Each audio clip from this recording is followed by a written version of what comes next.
John, something occurred to me. I was listening to Directives earlier today, and it was very funny to me that you two talked about Das Boot, because there is a forthcoming incomparable episode that I was on where we talked about it. I also had never seen Das Boot before.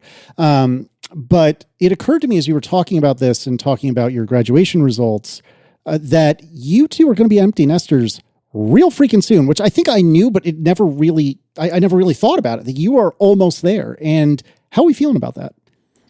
Does it count as empty nester if your kids are still living at home? They're just at school? I thought it was like when they move out. And I think strictly you are correct. I think that is it's only when they move out permanently that you are officially an empty nester, but you're an effective empty nester in a couple of months, and that's wild. How are we feeling? I don't know. I feel like I just haven't looked that far yet. Still trying to always get over like the next hurdle, and it's just like getting the kids off to school, getting my daughter settled in her first college dorm, getting my son off for his senior year, figuring out what he's going to do. Like, it just feels like there's still a lot of stuff to overcome. But once they're settled in and I've stopped doing the 15 trips back and forth to ferry all the things that they inevitably forgot, I don't know. Maybe ask me then and see, what it's like. But I think it'll be good for everybody involved, and it'll be a fun change. But we'll see how it goes. Maybe I'll just be bored. Let's do some follow-up. Tahoe is apparently dropping FireWire support, and we should pour one out. Didn't we talk about this already? We did. We sure did. Okay. Wow, it jogged your memory. I was waiting for the little gears to kick in. It was like 3 days ago. It was so long ago when we recorded that episode. This is the thing we've done. But we have more information about it. That's why I brought it up. See, I'm a professional, I swear. Oh my God. That's why it might be in follow-up, because it's a thing we talked about on the previous show. Yeah. Well, with you never know. Everything that's ever been thought about in the last 30 years is somehow follow-up. No. I mean, this was literally 2 days ago, so I'm going to say this one is pretty valid as follow-up. It is. I'm trying to blame you, even though this is 100% on me. All right. So anyways, Timo Hetzel writes, I was shopping for audio interfaces about 10 years ago. I found a box in the store with a sticker on it that read, "Now with Thunderbolt." Turns out they just added a free FireWire to Thunderbolt adapter to the existing FireWire-based model. Yeah. The world of audio is one that came up when we were discussing FireWire support going away. They're very conservative over there, to the point where if they have a device that works, you want to make a version of it with Thunderbolt, just put an adapter in the box. And that made me wonder, like, if they do that, though, does that get around the lack of FireWire support? Because as far as the computer is concerned, it's not FireWire, it's Thunderbolt. I think it does, right? I would assume, but you would be the one to know that. I don't know. So, the three of us. Well, the way Thunderbolt works is basically it's like PCI Express over a cable. It's like the simplified version of how it works. And so it's almost like you're plugging in a PCI Express card with a FireWire controller on it, I think, like, logically for the computer. Yeah. So if the computer drops support for FireWire as a host protocol, I think any way you connect it through Thunderbolt would also not work, because all Thunderbolt is doing is exposing the FireWire controller to the computer, saying, here's a FireWire controller. And so if the computer has no idea what to do with that... I was thinking that it would just expose the device as if it's connected directly to the PCI bus. You know what I mean? Yeah, but does Tahoe drop support? Like, if you have a Mac Pro with card slots, and if you put a FireWire card in one of those PCI slots, I bet that'll also stop working. Well, I don't know. I mean, I guess this is one of those things I feel like, someone obviously who knows the technical details could just tell us. But failing that, when Tahoe does actually ship with no FireWire support, I'm sure someone will either accidentally or on purpose get upgraded and realize that FireWire stuff doesn't work, and then try to find ways to make it work, and then we'll find out. We shall see. I'm sure someone will be kind enough to do an experiment for us. If you wanted to install Tahoe betas without installing Xcode beta, I feel like we've definitely covered this at least thrice at this point, but that's all right. Anonymous writes, there's a specific device support package you can install that doesn't require installing the entire Xcode beta. Device support for macOS 26 Beta 2. You can install device support for macOS 26 Beta if installing the macOS seed in a virtual machine fails on a host Mac. You can get this from developer.apple.com/download, but we will also put in a direct link, although I do believe you get challenged for login when you click the direct link. Yeah, you need to be logged into a developer account, but it's interesting that so all these requirements that I didn't know because I had never done this before, that you need the Xcode beta, but actually you don't need the Xcode beta because you just need the device support, and actually they distribute that separately. It's one of the things that annoys me about Apple's developer website. Finding anything on there in terms of downloads is just always such a puzzle because they have this weird, they divide it up into like 3 different tabs. It's like OS's applications and other, or there's like a more thing. And then sometimes there's an additional download section. And what if you want some older stuff? Is that still available somewhere? That's why all these little websites pop up, basically saving the URLs of where things were when they were first put up somewhere on some CDN that Apple controls. And even when it goes off their website, as in it's no longer linked from a web page, the download is still there and you can get it if you can. And if it's not one of those things that Apple needs to sign or something. Anyway, all things that could have benefited me, but many different ways to skin this cat. And apparently device support for macOS 26 Beta 2 is one of them. I wonder if that's going to be updated with device support for macOS 26 Beta 3, or if it's not beta specific. We'll find out. We shall see. Friend of the show, Guy Rambo, with regard to putting older OSs on newer Macs. So if you buy a Mac that comes with Tahoe in a couple of months and you wanted to put Sequoia on it. So Guy writes, on the subject of running an older OS than the one that a given Apple Silicon Mac was originally shipped with, the short answer is that it is effectively impossible. Even if you patch the restore image by copying the missing components from a newer release, you'd end up with iBoot components that don't match the kernel cache, or a kernel cache that doesn't match the DYLD cache in the root file system. It would be a mess. Regardless of the above issues, you wouldn't be able to get such a restore image to be flashed onto a DFU Mac because Apple's online signing service would refuse to sign the firmware components for a board that's not allow listed for that OS release. And that signing is mandatory when restoring an Apple Silicon Mac from scratch, even with a lower security configuration. The only way I can think of that could potentially be used to achieve such a thing would be to hand assemble the entire volume scheme that's required by macOS installation on Apple Silicon using the file system components from the older OS and the firmware or kernel cache from the newer OS. Doing that is far from trivial, and even then the result would likely be a machine that kernel panics very often, even if not before it even finishes booting up.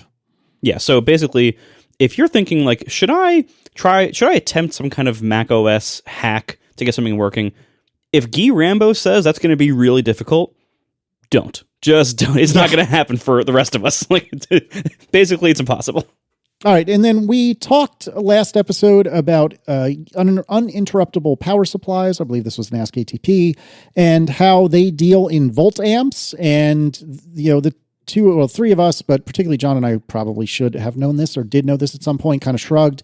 Well, Marshall C. writes, I have my bachelor's of science in electrical engineering, and I'm a licensed professional engineer in the EE power discipline.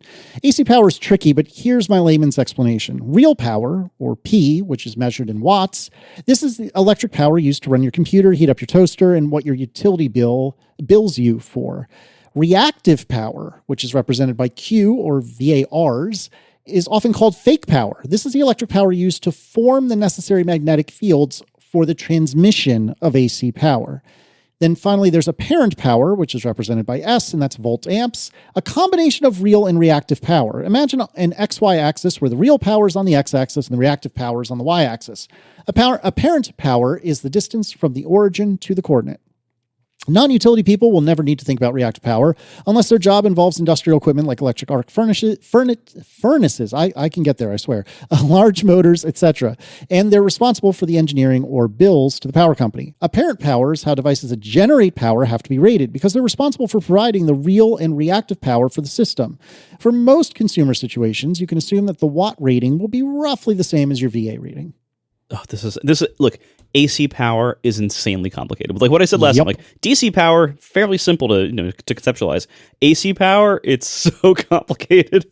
One thing I went to a family member's house once, and they had plugged into the wall these like things that claimed to be energy savers, and they like lit up. And I was curious, so I looked it up, and it's basically like it like is some weird Amazon device from God knows where in China that bridges the two AC prongs with a capacitor. I think it was the gist of it. And at first I was like, there's no way that could possibly work. And I was mostly right, but not entirely right. Like, I looked up, like, how do these purport to work, and does it actually achieve some kind of power savings somehow magically? And the answer basically is like it plays a trick with the way those AC like phases and pulls and induction motor loads, like it pulls some kind of trick with that like if it did a really big version of it might slightly save you some of your billing of your power.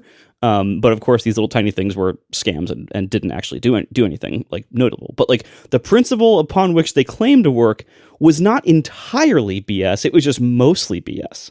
But yeah, they are regardless scams. But I thought that was interesting. It's like, oh, there's this other weird complexity to AC power that like it's sort of kind of might enable weird tricks to happen on a much larger scale. I mean, tampering with your electrical meter will also save you money. Yes. It probably counts as fraud, and so does Definitely. modifying the electrical system at your house in some way to make the electrical meter read incorrectly. So, yeah. All right. Jared Nichols writes with regard to smoke alarm remote notifications. So, Marco, I believe you were talking last episode about how you've got your temperature sensors, and we were talking about leak sensors, but then what about smoke detecting? And so Jared writes, listen to Overtime, and Marco mentioned smart smoke alarms by Yolink. If you've got HomePods in the house, you've effectively now got smart smoke alarms. I've got regular residential smoke alarms, and when my son, home from college, burns bacon while my partner and I are not home, we get a home app alert about the smoke alarms going off. Burn the bacon again? Yeah. And then back to normal business. Yeah, so I thought this was interesting. So I have gotten one of these alerts before because I do have HomePods, and one time the smoke alarms did go off, and I was not home, but my wife and son were, and it comes in as one of those like high priority alerts that breaks through Do Not Disturb, and so like it will sound no matter what. Like it's one of those kind of urgent alerts on the iPhone, and it sounds like an urgent alert. It's like a very alarming sound, like, oh God. And then you look and it's like, it gives you a notification saying like, oh yeah, it sounds like a smoke alarm's going off in your house. And you're like, oh my God. And in that case, it turned out they had burned something in the oven. But I have seen these notifications. And so it is better than nothing in the sense that like, if you want to be remotely notified of your smoke alarm going off, that's good. That's one way to do it. Another way is to just get a smoke alarm like Nests or these Yolink ones, or there's a bunch of weird Amazon brand ones now. And the reason why I kind of smiled when I got this, when we got this feedback email, is like, yes, the HomePod can do it, but do you trust your HomePod to do anything important reliably? True. I'm glad I had it, and it did indeed work for me once, but my HomePod does not reliably do literally any of the things that it is marketed as doing. Like, it doesn't do a single one reliably. I would say I have maybe a 60% success rate with the things I try to have happen on my HomePod. So it kind of points out, like, if Apple wants these features to be taken more seriously, there's so much work to do with the reputation and the reliability of Siri, of these products, of their backing services. It has to be way better than this. Like right now, the idea that I would rely solely on this, it literally made me laugh out loud earlier today when I saw this email. So it's nice to have it as a backup. Like, oh, that's cute, Apple. Nice job. That's nice. But I'm not going to rely on this. I would rather also have smart smoke alarms that notify me through literally any other means besides hoping a HomePod will do one of its many accessory jobs. I had the same thought when I saw this email. I got the original HomePod when it was first released and had it for a long time. Recently, Marco sent me 2 of his original HomePods, like the big ones, the original big HomePods, because he just didn't want them anymore. And around that time, my original HomePod started being a little bit wonky. Like it wouldn't do OS updates. It would, if you saw in the Home app on the phone, it would show the little spinner for an OS update, but then it would just disappear. And it kept saying, we're having trouble signing into your Apple ID. Bring your phone close to the HomePod and do blah, blah, blah. And I factory reset it and reset it up a million times, did all sorts of stuff. And it just wasn't working. And eventually it stopped showing up as an AirPlay target. I was like, well, whatever. I'll swap it down as the other 2 were in the basement. I'll swap it down for one of the Marco's ones in the basement. So I put mine down into the basement. It was in it was a stereo pair, but mine was like just dead. So I just put it there, brought one up from the basement, put it upstairs. It started doing the same thing, swapped it again for the 3rd one, and now the situation I'm in is the 3rd and last one that still somewhat functions and somewhat does something, like you can talk to it and turn the lights off, still tells me that I was having trouble shining to my Apple ID, still won't do an OS update. I think sometimes it appears as an AirPlay target for audio, sometimes doesn't. And then my original HomePod, now when you plug it in, doesn't do anything, doesn't turn on, nothing lights up. Like, because, that's all you can do with these HomePods is plug them in. There's no on and off switch, all right? So my original HomePod is dead, because there's that whole issue that you can find YouTube's videos about where there's some component on it, the board that burns out because they have these people who just repair them anyway. So what I'm saying is I have 3 first-generation HomePods, and they're all sort of on their way out. I feel like that was just a flawed hardware product. And I considered, like maybe I should just get a HomePod mini if I just want to use it to turn lights on and off and to use it for my testing against other things or whatever. But reading this thing of like using it as a smoke alarm, like I have that feature enabled on all of these things just because why not? But I absolutely would not use it as my primary means of anything. I don't even use it as my primary means of turning the lights on and off because there's a Google device in the same room and most of the family uses that one because it works every time. All right, so Dion Garrett writes with regard to the limits of LLMs and LRMs. The app paper discussed in the overtime segment of ATP 643 mentioned LRM's complete collapse on out-of-distribution problems. This is not the same as outside of the training data, which is what we had said a few times. Neural nets generalize really well on inputs that are not in the training data but are drawn from the same distribution as the training data. I think you know this already, but there's a huge body of people who believe that LLMs cannot reproduce anything that wasn't literally in the training data. That's certainly not true. Yeah, so that is a fine distinction that's worth making, although the fact that LLMs can reproduce things that were not in the training data but just are in the distribution of the training data, that's where hallucinations, so-called hallucinations, come from. Like all of it is just statistical stuff based on the training data. So there's the distribution of the stuff in the training data, and there's the things that can be reproduced. And yeah, it'll put, so if it looks like something would fall naturally within the distribution, it will produce that. Is that valid or true? Or are the things in the training data true, or are the things that like it synthesizes because they're within the realm of the stuff that's in the training data? That may not necessarily be true either. And that's why you will get LLMs to say things that you say, this information, this fact, this answer was not in the training data. No, it wasn't in the training data, but it was apparently in the quote unquote distribution of the training data. And that's why it got spat out of the machine. But anyway, important distinction. This is from a follow-up from many episodes ago. So we're sorry for the delay, but WWD kind of sidetracked it. And speaking of that. Right. So we talked about that paper that Apple had put up, The Illusion of Thinking, Understanding the Strengths and Limitations of Reasoning Models via the Lens of Problem Complexity. And there was a rebuttal about it that made a bunch of waves. And we just didn't have the chance to talk about it. The rebuttal was called The Illusion of Thinking. And it was by Alex Lawson and Claude from Anthropic. Reading from there, Apple's paper says that large reasoning models, or LRMs, exhibit accuracy collapse on planning puzzles beyond certain complexity thresholds. We demonstrate that their findings primarily reflect experimental design limitations rather than fundamental reasoning failures. Then there was a whole bunch of talk about that. There was a rebuttal to that rebuttal by Victor Martinez. Victor writes, putting aside the stunt of having Claude Opus as a co-author, yes, I'm not kidding, the paper is in itself is a poor rebuttal for many reasons which we shall explore, but mainly for missing the entire point of the paper in prior research by AI researchers, such as Professor some K-based name I'm not going to try to pronounce because I will butcher it. Oh, you got to attempt it. Kambahampty. I'm going to say Kamhampati. Yeah, I think you're closer. Then Gary Marcus chimed in again. 7 replies to the viral Apple reasoning paper and why they fall short. And we're going to link all these in the show notes, of course. And then finally, it turns out that Alex Lawson's rebuttal was a quote unquote joke. So reading from Alex, people were treating my elaborate poo-poo post as real science. And while I'd aimed to point out some real issues with the post, I hadn't really expected anyone to take it seriously.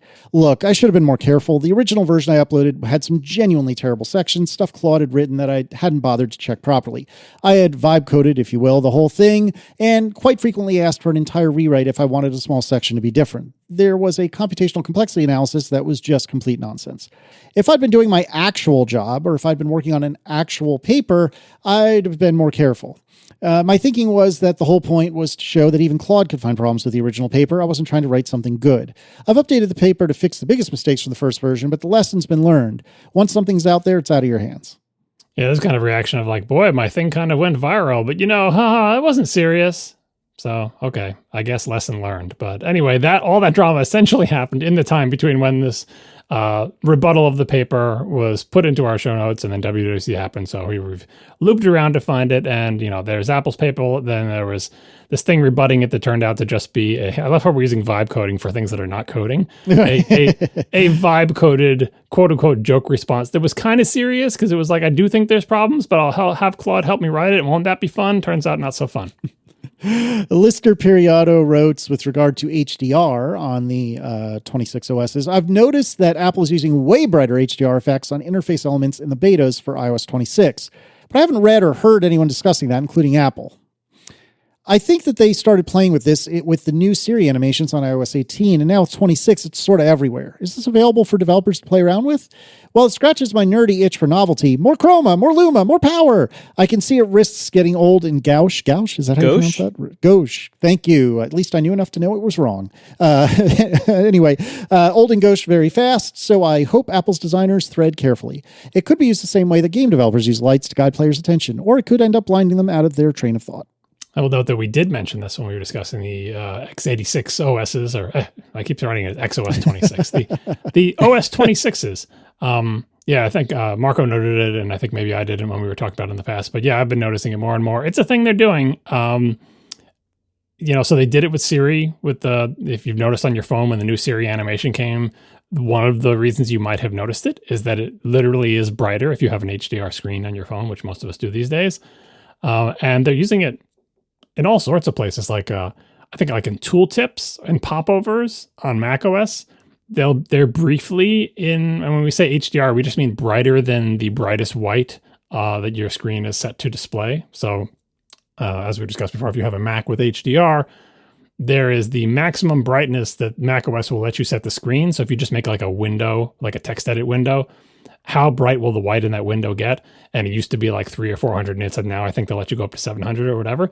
But Macs with HDR screens often go up to as high as 1600 nits. But they don't draw the text edit window at 1600 nits because A, that would draw a lot of power, and B, it would be blinding in many environments. So that's what we say by HDR brightness, something that is brighter than the cap on the brightness of plain white in just like part of the user interface, something that's not an HDR photo or whatever. And what they're doing in Tahoe and a bunch of places is making things like popovers briefly appear when they first pop over, when they first pop up, briefly appear at a much higher brightness and then fade back down to like the full white level brightness. And it's an interesting effect, but I'm not sure it fits in because it's not ubiquitous. It's just a few elements do this and they do it briefly, so much so that you might think, am I seeing something? You're not. It's a real thing that's happening, but you could go hours without seeing this effect and then have it appear. On the phone, obviously, the Siri animation does it every single time, so you kind of get used to it there. But on the Mac, you might think you're seeing things. You're not. It's not a ghost inhabiting your computer. Those things really are briefly a little bit brighter than you would expect them to be. Yeah, I'm noticing this all over the iPhone beta as well. Even mostly in like edges of things, like when with part of the glass effects here and there. There's a lot of controls have like little glints. On the edges of like, oh, this is a reflecting light. And it's hard to tell whether it's passing that HDR threshold or not, but I'm pretty sure it is. And it's doing it right now. It is doing it kind of, occasionally and subtly and in small areas of the bitmaps and stuff, small areas of the screen. But it's definitely there. Like it sure looks like it's there.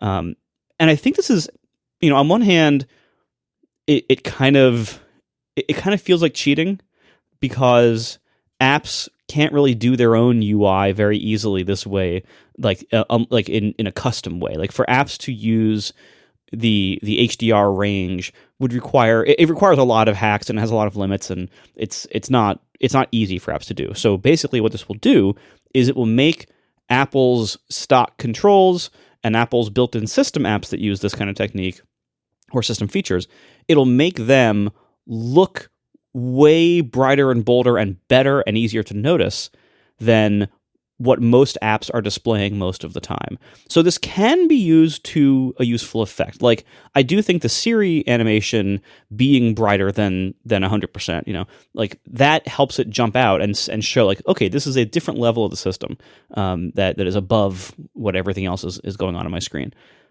I also think it's yet another way, though, like as they're expanding it now into a lot of these like, glass effects that we can use, but we can't really necessarily, customize or make our own. What that will do is that will make apps that use the stock controls stand out even more than using custom controls.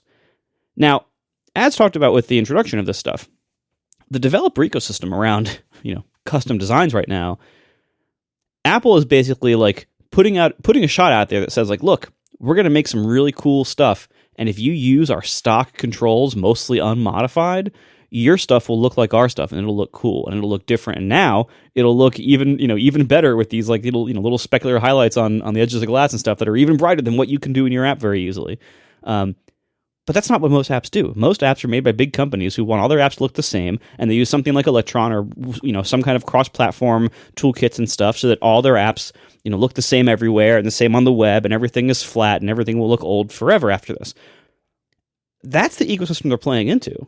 So I think it's really it's a bold move, and it might be a little bit of hubris, but I think it's kind of in the best way that like Apple is going to be like, you know what? If you want to do your own custom thing, good. It's going to look drab and flat compared to what we are doing. It's an interesting, carrot to bring people over to using stock controls. I don't think it will work for big companies at all. I don't think the big companies care. I don't even know how much Apple cares about them caring. But I think for the built-in apps and for developers who use the built-in UI widgets in a less customized way, I think it'll be a nice little polish, and it'll make our apps stand out even more for those of us who do stick to the stock stuff. I don't know. I feel like it's kind of like using exclamation point important in a CSS document. In style sheets, that's a way for you to get a property to take precedence over one that would otherwise override it due to like selector specificity or something.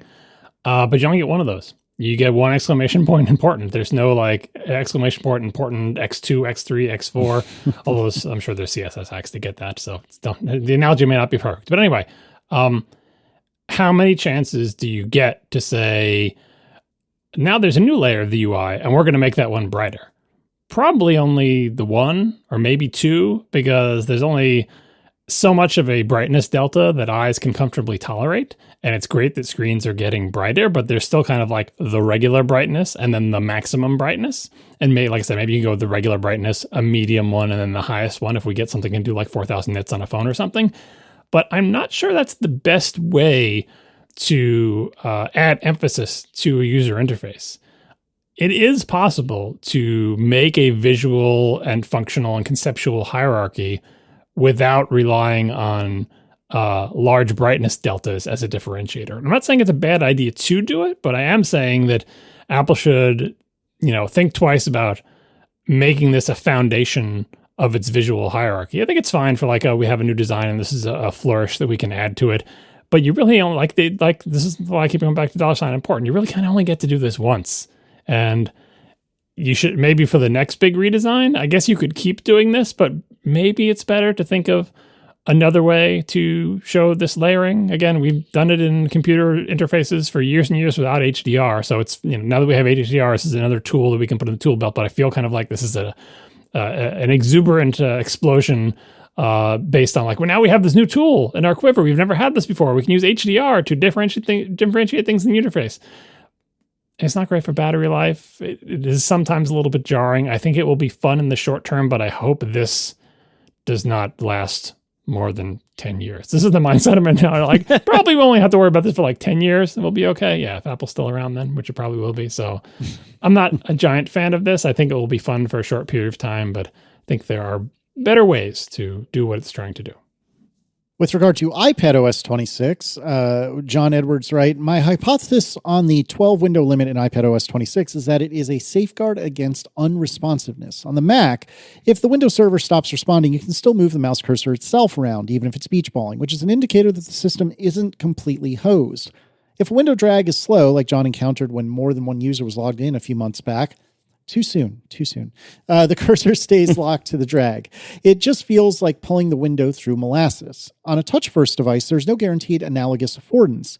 If the windows on screen aren't responsive to touch, the system feels broken. As Marco pointed out, even on the latest and greatest iPhone hardware, liquid glass and the overall performance of the current beta feels slow. Beginning with the last few releases of iOS 18, my iPhone mini locks up in Apple's own apps and becomes unresponsive to touch. I can tell you from first-hand experience that this behavior sucks.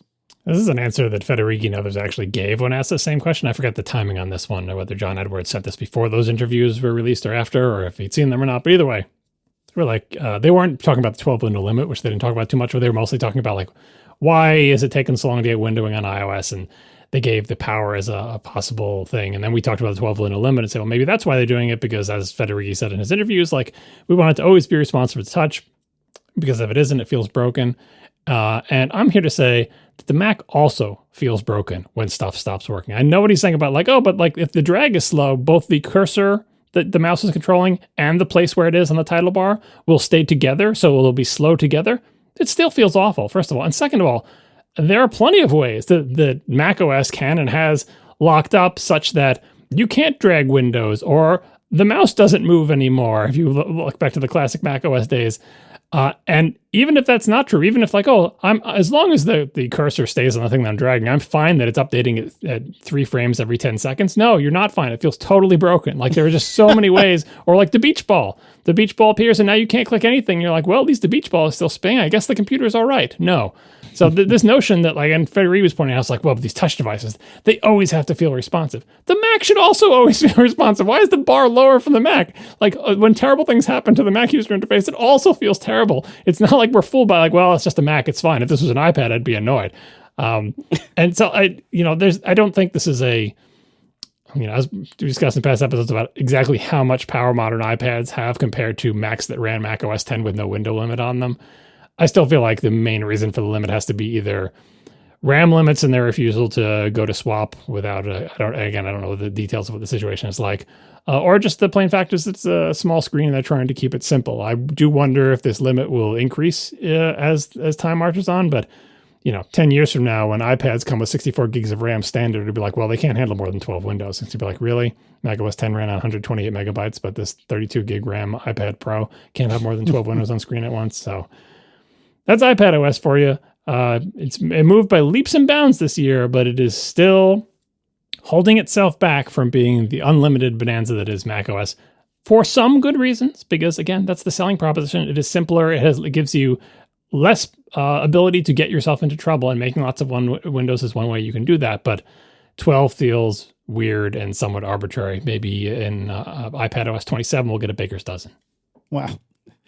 All right. Then, John, you had asked for, or not really asked for, but had talked about the idea of a glass iPhone. Can you recap what that was about, please? Yeah, a listener actually sent this in. We were talking about like the rumors of liquid glass and the rumors of like using the light sensors or the camera to figure out where the glint should be on the UI. This is back when we just had the rumors of what it was supposed to look like. We didn't know yet. And a listener wrote in and said, well, we're also talking about it, making an OS that would fit for the rumored all glass iPhone, and the rumors, the patent they had for making a thing literally entirely out of glass, including the case, the front, the back, everything just all glass. And Alyssa wrote in and say, well, you could have the equivalent of that today if you just turned on the back camera and had the back camera show what was behind the phone on the phone screen. So when you were looking at your phone, any area that wasn't content, you'd see, quote unquote, through the phone to whatever's behind it. And guess what? Somebody did it. Artisanal Asparagus Water on Mastodon has a cool demo movie. They just mocked up an app doing this exact thing, which is turn on the back camera and show the image, but then put some UI on top of it.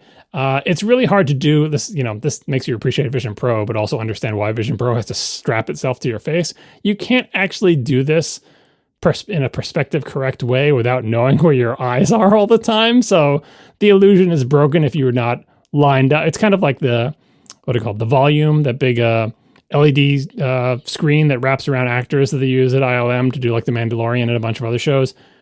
That only looks good from the perspective of the camera. If you're standing not where the camera is, the background looks all wonky. Same deal with this. Like it's not perspective correct. But anyway, if you want to see what that looks like, there's a video. We will link it in the show notes. Kudos to Artisanal Asparagus Water for mocking this up. Also, like, Isn't it weird if you're simulating the idea of the phone being transparent? Isn't it weird that you don't see your hand? Yeah, I mean, well, they don't have a camera that can show that, but they could do a 3D model of the hand, like they do, like the personas. Right? There you go. You can't see your face, but you just put your hand in front of it, it'll model your hand, and then it'll show your fingers. Yeah, we scanned your hand, and now here is a hand that looks almost like your hand. Nobody will notice, probably, asterisk. And then finally for tonight, Joseph Humphrey writes, the name of the app you mentioned in an earlier episode that can translate natural language to terminal commands is Substage. And it's made by me, who Joseph self-proclaims himself as friend of the show, Joseph Humphrey. To be honest, that's not really how that works, but I appreciate the hustle. To be honest, I get where you're coming from when you express doubts about using it. As I was saying to my wife the other day, if someone else other than myself had made the app, I genuinely don't know if I'd trust it and want to install it either. The thing that makes the difference for me is that, one, I made it, so I know exactly what it's doing, and two, I added risk assessment as a feature. So it assesses commands instead of blindly running them. And three, you can inspect and edit the commands before running them too. I'm also always finding new use cases daily that let me do things that I'm not sure I'd even think to do with ChatGPT, just because Substage is right there. For example, my most recently, quote, trim the sides of this video to make it 16 by 10 instead of 16 by 9, quote. Something like that would be a huge faff, I guess this is a Brit, in After Effects, and I'm not sure how long I'd have to poke around and handbrake to figure out whether it's even possible or not there. Yeah, I did actually. Like I said, I had this app installed. I couldn't remember the name of it at the time, so I wanted to put this in here. So to tell people what it was called, and I have actually used it recently. I don't use it much because, like I said on the show, I'm a little nervous about even assessing the commands myself by looking at them. Like, it's just, I don't know. But anyway, I had occasion. I forget what I was using it for, but it was something very straightforward that I trusted it to do. And it was faster than going to my web browser window that was already open to Gemini or ChatGPT or something and asking it the FFmpeg command and then copying and pasting it.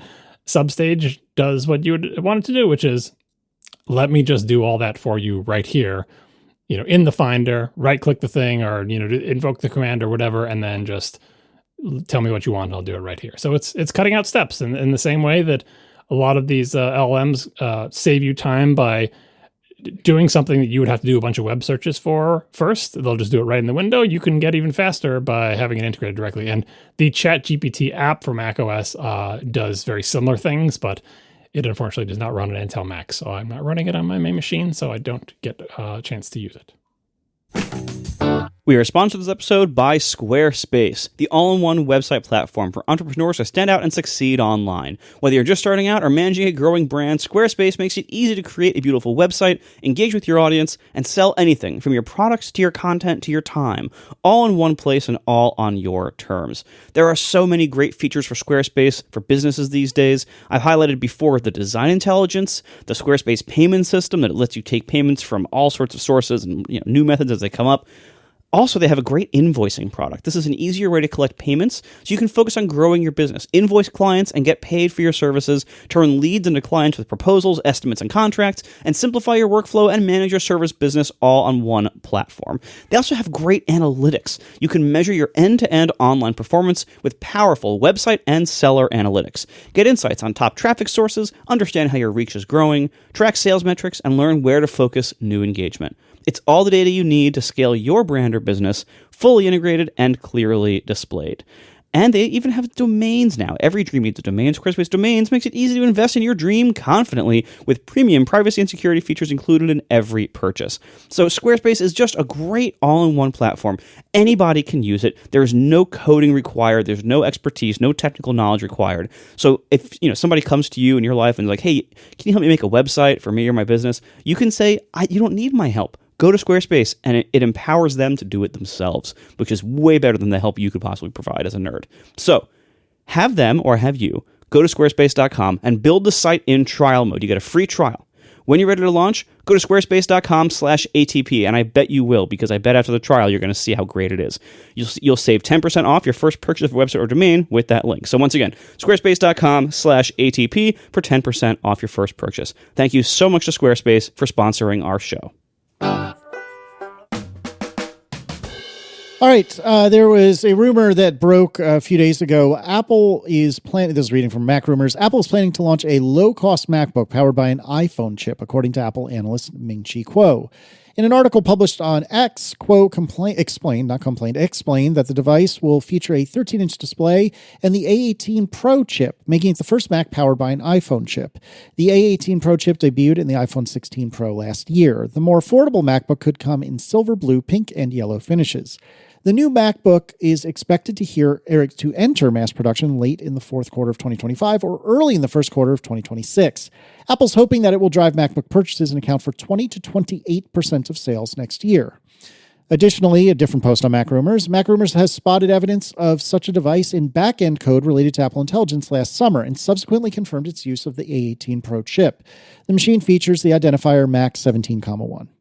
So we'll talk about this rumor in more detail in a second, but the headline here, I believe this is straight from MacRumors and also from the story. Yeah, it's straight from Ming Chi Kuo. Low cost is the adjective modifier on this MacBook. Apple is planning to launch a low-cost MacBook. And the only thing we know about this, other than the size of the screen, which is the same as the current 13-inch MacBook Air, and some colors, is that it comes with a phone chip. How much cheaper do you think the A18 Pro is than the M4?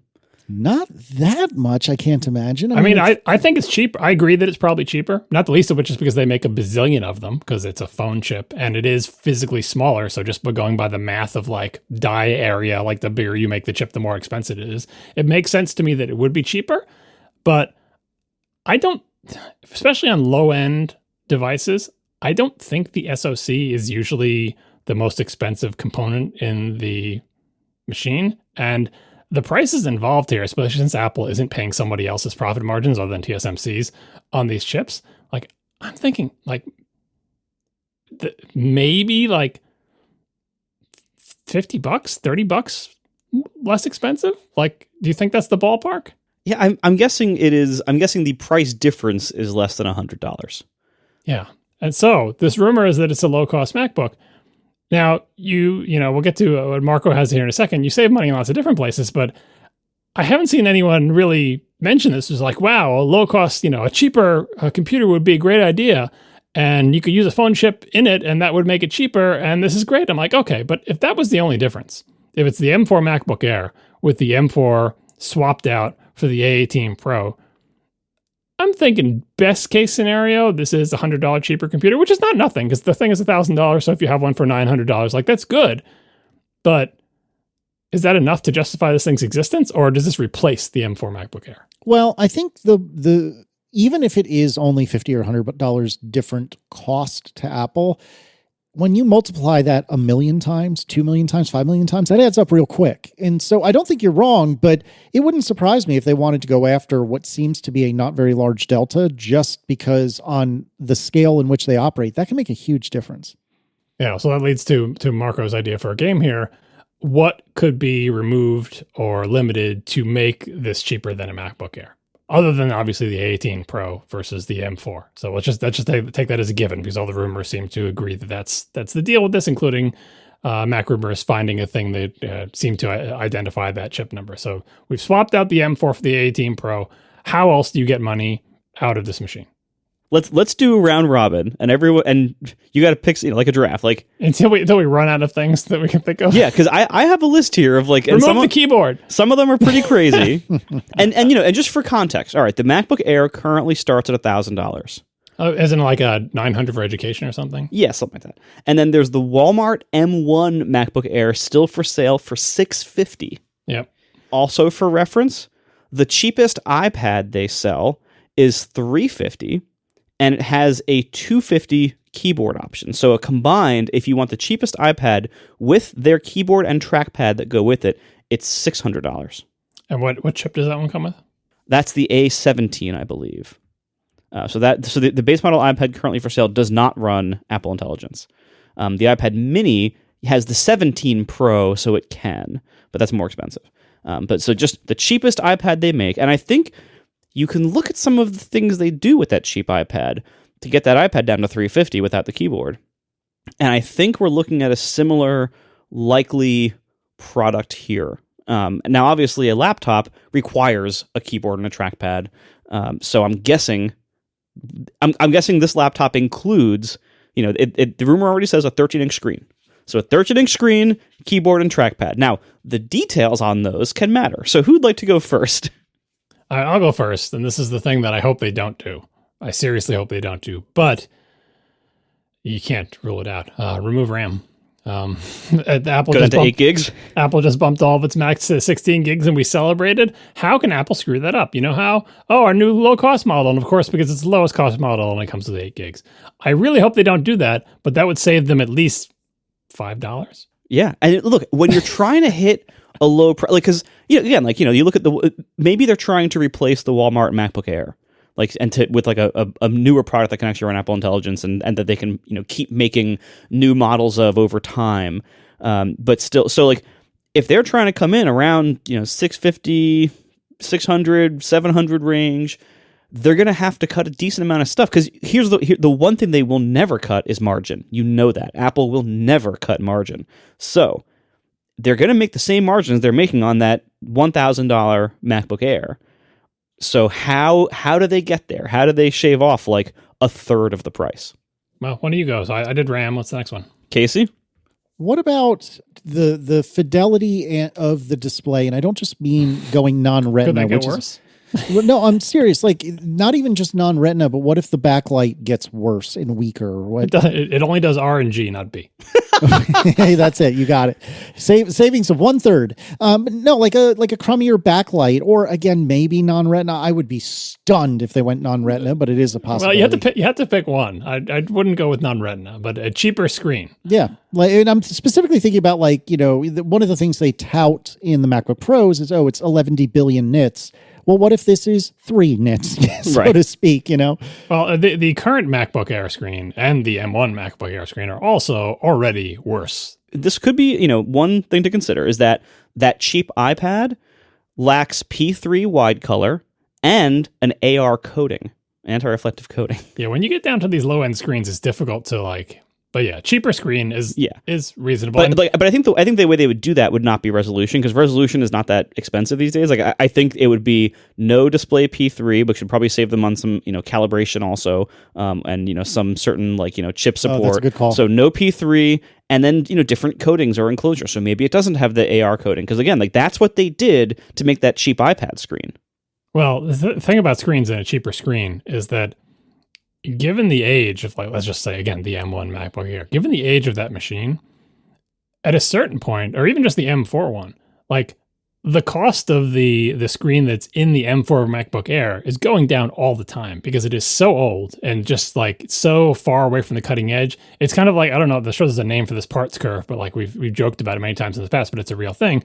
Something that's older technology gets cheaper and cheaper as it's supplanted by newer technologies, but then all of a sudden it starts getting more expensive again because it's so old that nobody wants it and people stop making it. And I do wonder if Apple walks that line with their screens, that they get cheap because the machine they sell doesn't get cheaper and cheaper over time, but the parts that go into it do. And so I do wonder if when the A18 Pro MacBook whatever comes out, it might have a better screen than the M1 MacBook Air, simply because you can't buy screens that are as bad as the MacBook Air anymore, and it will still be cheaper. Just like Casey's saying, it will actually be a cheaper screen than the M1 MacBook Air screen was when that machine was introduced, but now a cheaper screen actually ends up better. So that I could see them saving costs there.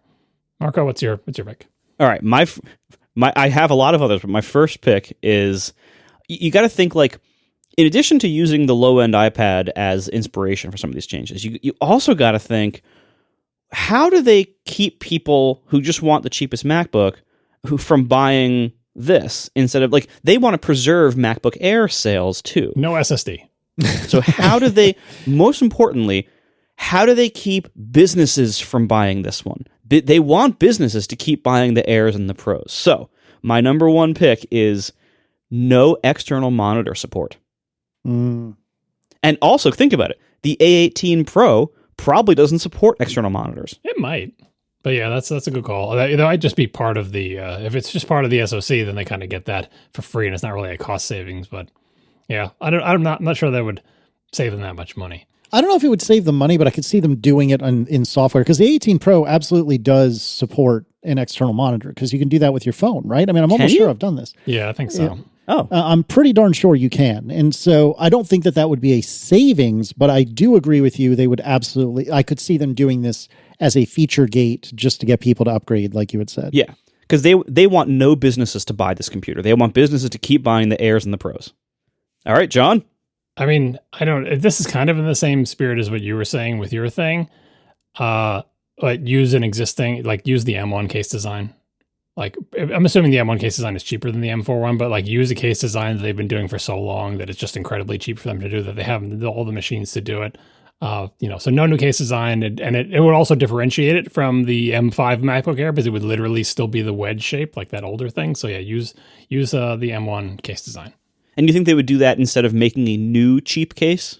Oh yeah, but like there's no such thing as that when it comes to cheap. Like a new cheaper to make case, yeah, it may be cheaper to make, but the cost of developing that new thing, it would take a while to recoup that. The Tim Cook way is take some existing thing that we've already been making for. I mean, that's part of the reason the Walmart one still uses the wedge. It's like we already know how to make that case. We've mastered it. We have the machines for it. And presumably it is cheaper to make than the newest and latest and greatest case. So yeah, I think they would just keep using that one. Well, what if their cases have all in the last for a decade or more, they've all been unibody case designs, where you basically have big blocks of aluminum and you have these machines that like carve out sections of it. A cheaper way to make metal cases is to have them be in different like flat sheets that are like screwed together or something. What if they're actually designing a case from scratch to be inexpensive? I would think that maybe that might have some significant savings of going like a multi-part case. I think I know what you're talking about because they used to make that before the original MacBook Air came out. Yeah. I think that's actually more expensive to manufacture due to the fastening issue. Like I really do feel like the M1 MacBook Air case, given how slim it is and how long they've been making it, may actually be the cheaper option. Cheaper in terms of repairs, even cheaper in terms of manufacturability for all the parts that don't have to be aligned and connected and precision made. It's just one top and one bottom. You know what I mean? Like, there are pieces to it, but there's far fewer pieces and far fewer fasteners. So I do wonder if that would actually be a cost savings. And I think, honestly, they would never do that. They've had unibody again since the original MacBook Air. I don't think they're ever going back until there's a new materials breakthrough and they start making them out of like transparent aluminum or graphite or something. All right, Casey, what's next? Back on the chopping block. Here we go.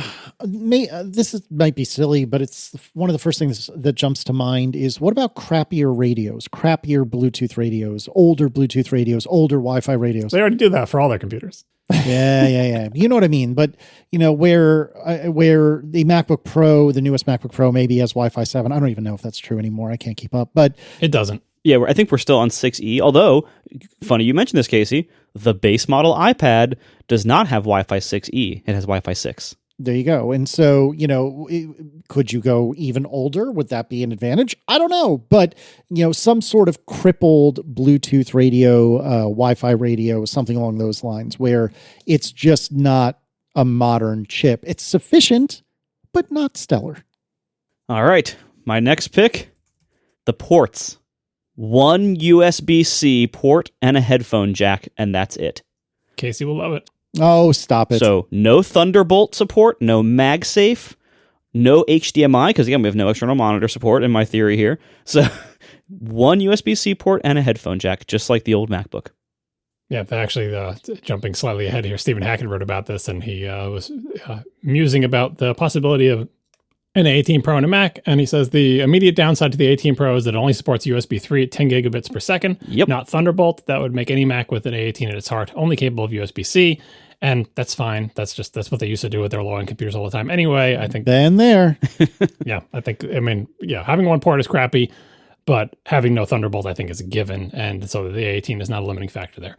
My next pick, and I thought you were going to steal this from me, is a pretty easy one, smaller battery. Smaller batteries cost less money. Yeah, I was about to say the same thing. You're stealing all mine, y'all. Yeah, think of the iPad. The iPad has a smaller battery, and the phone certainly has a smaller battery. Like, how small a battery can you get away with and still have acceptable battery life? Because for every amount that you make that battery smaller, first of all, it makes the laptop lighter, but second of all, it makes it cheaper because smaller batteries cost less money.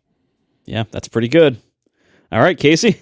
I'm out of any of the ones that I brainstormed when we started the game, but I think, did we already talk about a teeny tiny SSD? Did somebody? No, pick we that? did I don't not. think we did. I said remove the SSD. I think a teeny tiny SSD, define that as you will. I think, 128 gigs or something like that. I don't even know We're just making the world's most terrible computer here because I mean, this kind is of, what yeah. happens if your job is to remove costs. You can remove costs, but this is like, we're rapidly getting to the point now where we would not recommend this computer. I think we may be past the point where we would not recommend it. Oh, and actually, come to think of it, a corollary to what I just said is whether or not the SSD is smaller in terms of capacity, what about making it considerably slower? Where SSDs are still lightning fast, even crappy SSDs by and large are lightning fast. It might cost them more money to get a slower SSD. Well, that's fair, but I'm just brainstorming. What if it's either smaller or slower? And that low end iPad does start with a 128 gig model. And so and I looked up for instance though, like as a point of comparison,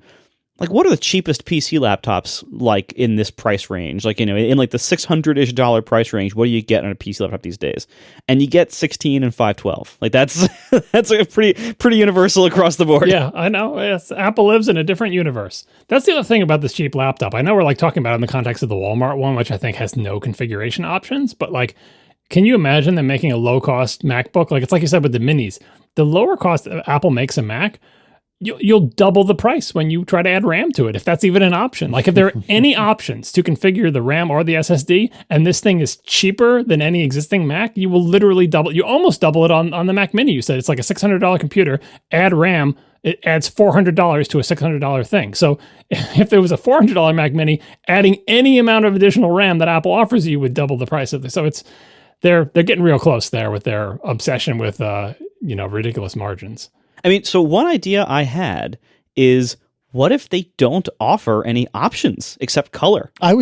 You two keep stealing all my ideas, but well, yeah. That's the nature of a draft. Yeah, that's what I was going to say. No options, but like the colors are in the rumor. But you're saying no options except for color. Yeah, like no storage, no RAM option. Just like here is the MacBook. That's what it is. You can pick yellow or blue or whatever, and that's it. Yeah, I mean, again, I think maybe the M1 Walmart one is already like that. Is that the case? I believe, yeah, you can't pick storage, I don't think, on it. It's just like there's one configuration and you pick color. That's it. All right, well, I'm glad you didn't pick my one because it's the last legitimate one that I could think of. No charger in the box. Oh, that's a good one. That's a real good one. You're thinking like Tim Cook now. What can we remove? Awesome. No box. Some assembly required. It just comes shrink wrapped loose here. It's just wrapped in a piece of paper. It's biodegradable. That's amazing. Yeah, but no charger. They've been ripping that out of all our products. Like everyone's got like it'll charge with any phone charger. Like no charger in the box. All right, I got a couple other miscellaneous ones and then a big one. So my miscellaneous ones are if you look at the keyboard and trackpad, the base iPad, that $250 keyboard folio that it has. It advertises, first of all, non-backlit keyboard. I think that's a given. This thing will not have a backlit keyboard. It says there in the keyboard folio thing for the iPad, they call the trackpad a quote click anywhere trackpad. But then if you do the tech compare with other iPad stuff, it does not list it as saying haptic feedback. So like I'm thinking it's actually not a Taptic Engine trackpad. But they have somehow engineered the mechanics such that you can push anywhere, and the whole thing does indeed click down. I don't know. Actually, I've never used this keyboard folio, so I don't know that. But that's how it reads in the tech specs. So I'm guessing non-backlit keyboard and a non-force touch trackpad. Yeah, I think that makes sense. Sounds terrible. It does sound kind of terrible, but it makes sense. All right, what are your other ones? Only 2 speakers. The MacBook Air has 4, with no spatial audio support. I think that's probably somewhat of a given. And now the big piece one. de resistance. I said they probably really don't want businesses to buy these. What if it only runs App Store apps? I don't think they'll do that. I don't think so either. And I don't think that would, honestly, I don't think that would actually make it any cheaper. And honestly, businesses might like that more. It'll only run App Store apps, and that they love distributing stuff from their own enterprise app stores. You know what I mean? Like that solves problems for businesses, maybe. All right. So if they did all this, first of all, I think iBook has got to be the name. Like that would be such a great name, right? Yeah. Whenever you try to think of something obvious and good regarding naming, it's probably not what Apple will do. So yes, iBook has come up a lot. People have fondness for the name. would make sense. Lots of things make sense, Yeah. especially when it comes to naming. I mean, I remember when Apple made the iBook store. That was not a store that sold laptop computers. No. So yeah, we'll see what they do with that. I mean, they one of their past not so great naming things required us to give a name to the MacBook Adorable because what was his actual name? MacBook.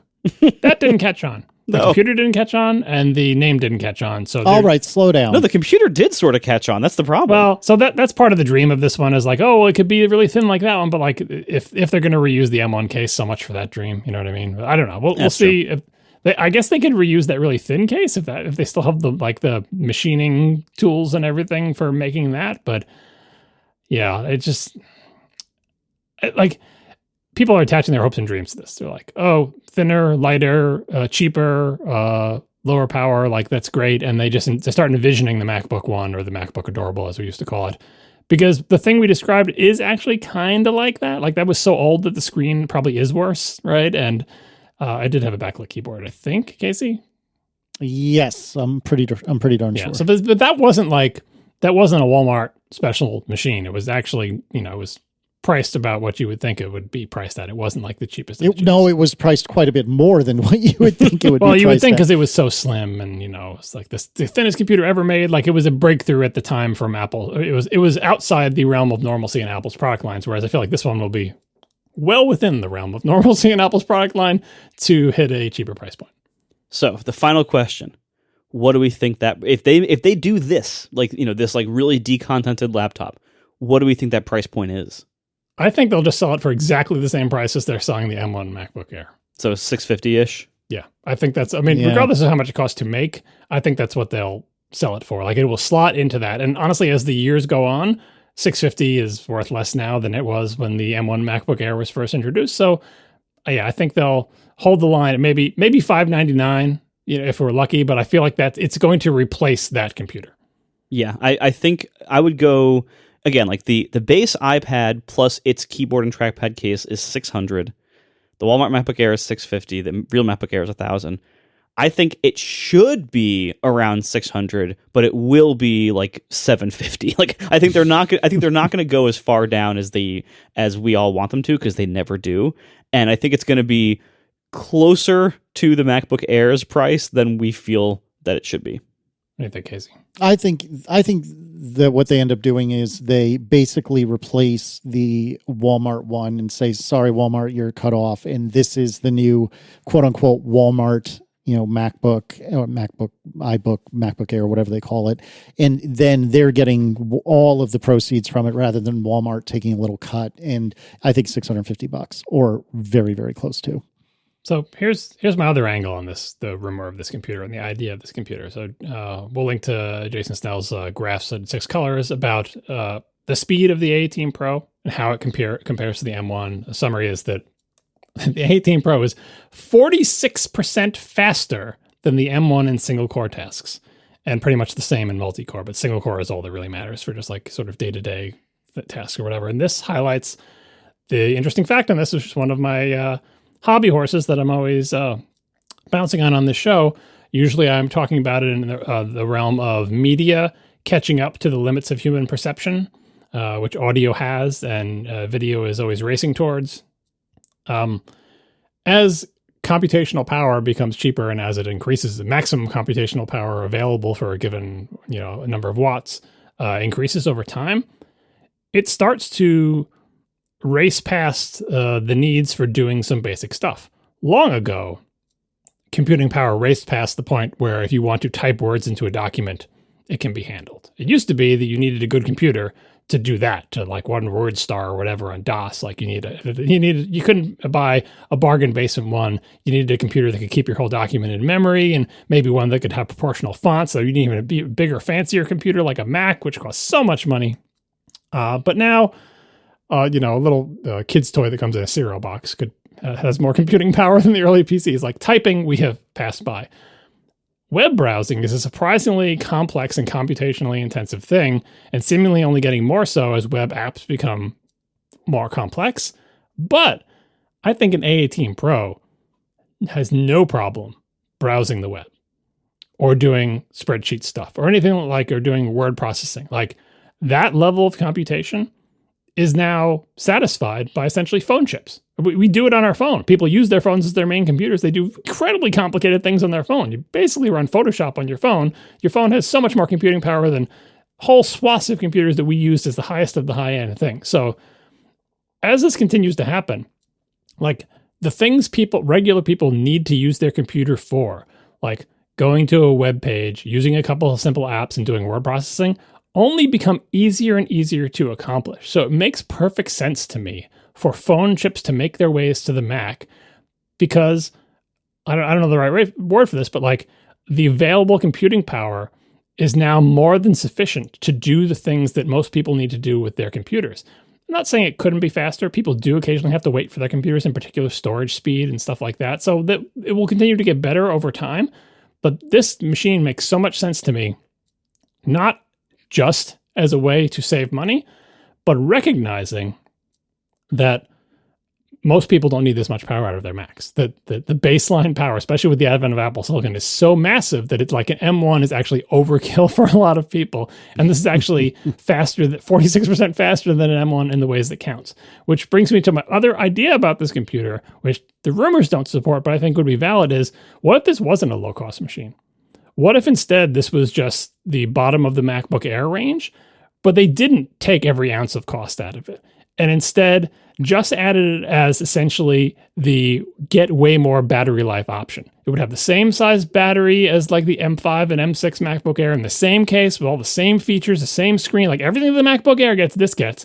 The only difference is, hey, do you not need an M5 for what you do with your MacBook Air? Get the one with the A20 whatever processor or A18 Pro in it. Same size battery, but boy, you'll get even more battery life. And no, it's not that much cheaper, but like instead of thinking of this as like, oh, this is the way we're going to get cost out of it, think of it as just a different trade-off between computational power and battery life, essentially. I could see that being a perfectly valid product. It's not what's rumored here, to be clear, but I think the day may come when we see that as an option, because if Apple keeps doing the whole thing where it's like M something and then M something Pro, M something Max, and something Ultra, whatever, the M something, I feel like already with the M4 is more power than like a student needs to use web apps and word processing and spreadsheets for their college stuff. Like it's overkill. If you could get something that is less powerful, but also uses less battery power, yeah, that would be great.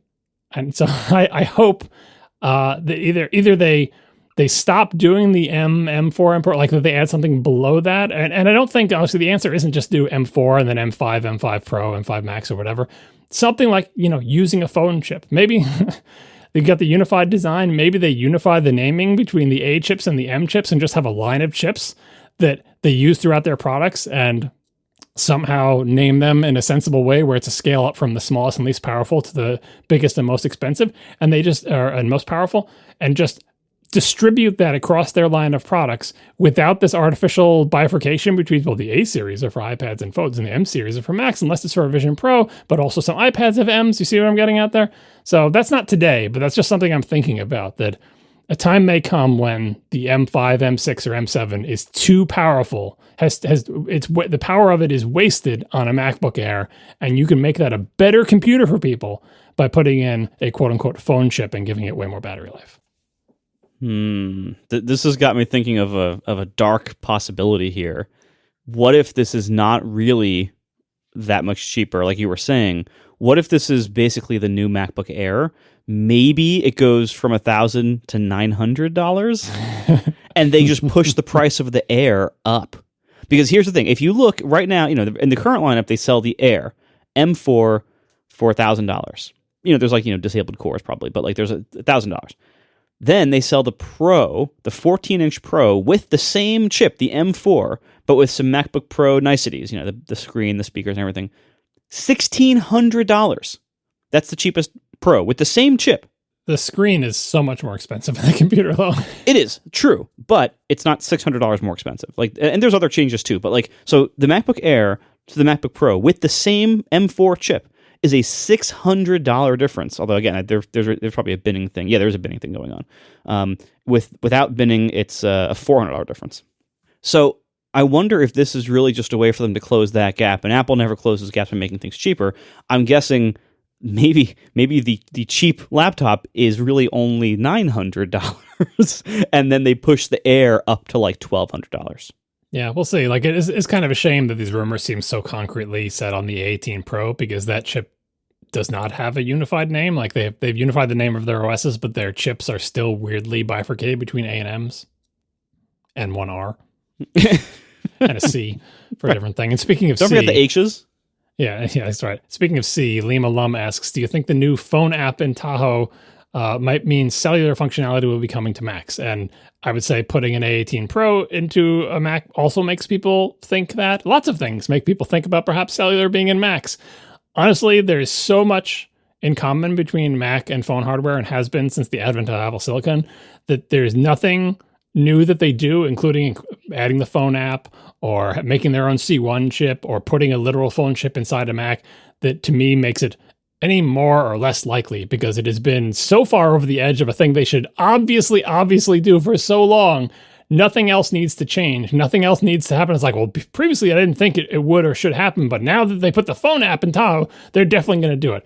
Apple, you need to do it no matter what. It's like there's so much. It's like the scales are like 1,000,000 pounds on one side and a feather on the other, and we're all just sitting with our arms folded going, well, where is it?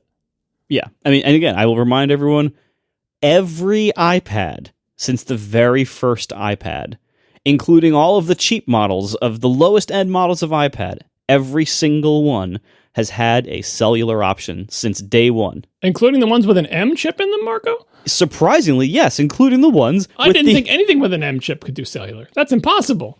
All of this Mac hardware is in all the iPad Pros now, and yet, or maybe it's the other way around, but still, like, all this iPad, it's all in Macs now, and yet we still don't have, like, it is not a hardware consideration, and I'm guessing, realistically, it never has been. Like, the reason we don't have cellular Macs, whatever their reasons are, it's not hardware. Or software. Yeah, or services. At this point, because, so I don't think the phone app makes it any more likely. I think that is just a continuing thing where they take apps that previously were on the phone and bring them to the Mac, and the phone app is just one more of them. Great, I like it. It's a good thing. It doesn't make me think that cellular on the Mac is any more likely than it should have been before, because I feel like the likeliness is already press and updating 90% and holding steady there. That was a fun game. I have no idea what the heck is going to happen, but that was a fun game. I appreciate it. Honestly, I think this is a very fun rumor. Like, I love thinking about the idea of, like, well, what if they take this other combination of hardware and make an even smaller or lower end Mac with it? Like, that's interesting to me. Or with way more battery power, cheaper gets people excited. More battery power gets people excited. I'm excited about the whole concept of computing power surpassing the needs of very common applications, and I think that's just about to happen to web browsing, which is pretty amazing. Yep, no, I agree 100%. A couple other quick thoughts.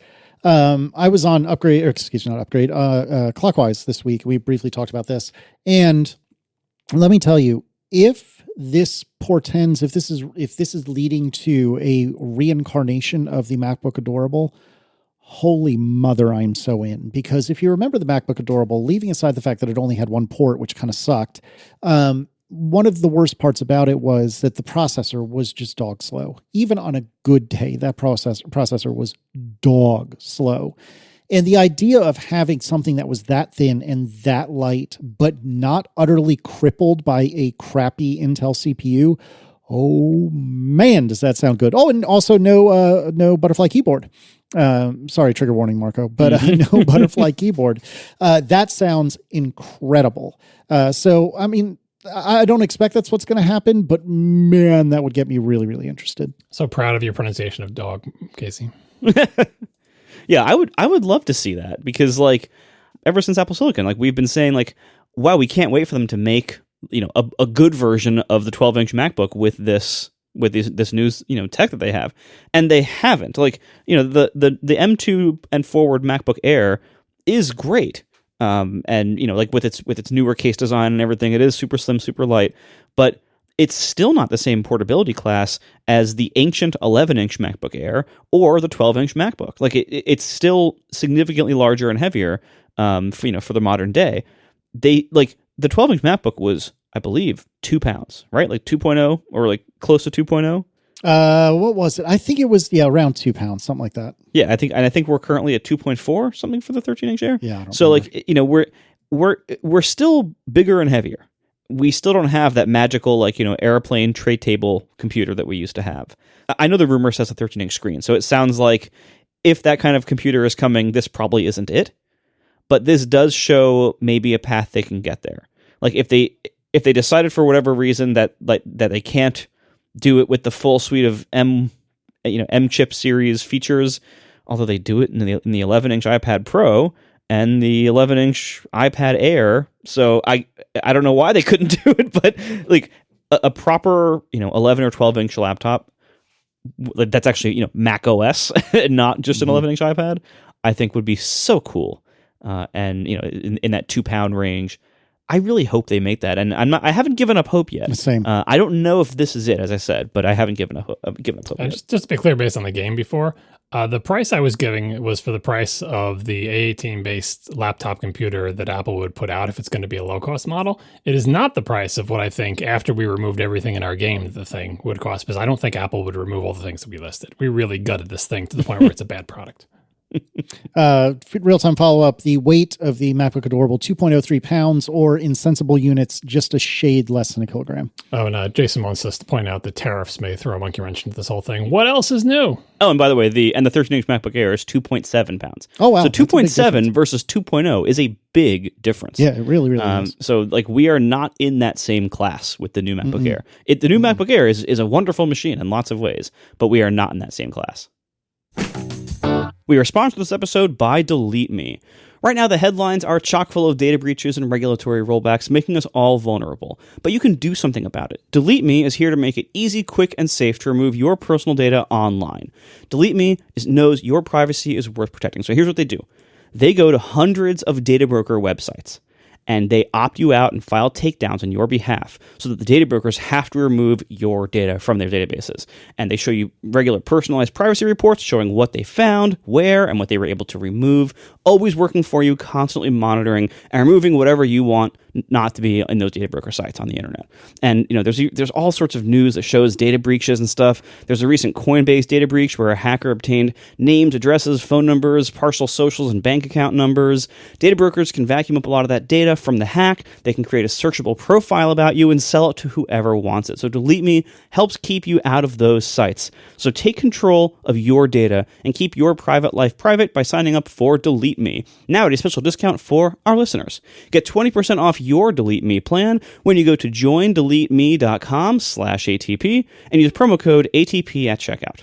The only way to get 20% off is to go to joindeleteme.com/ATP and enter code ATP at checkout. That's joindeleteme.com/ATP, code ATP.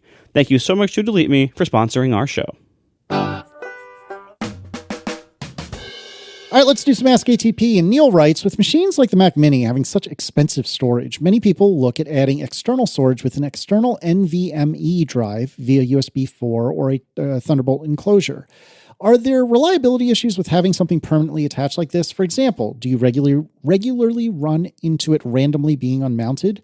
Is there more risk to file corruption if you were using it for a backup? Is Thunderbolt more reliable than USB 4?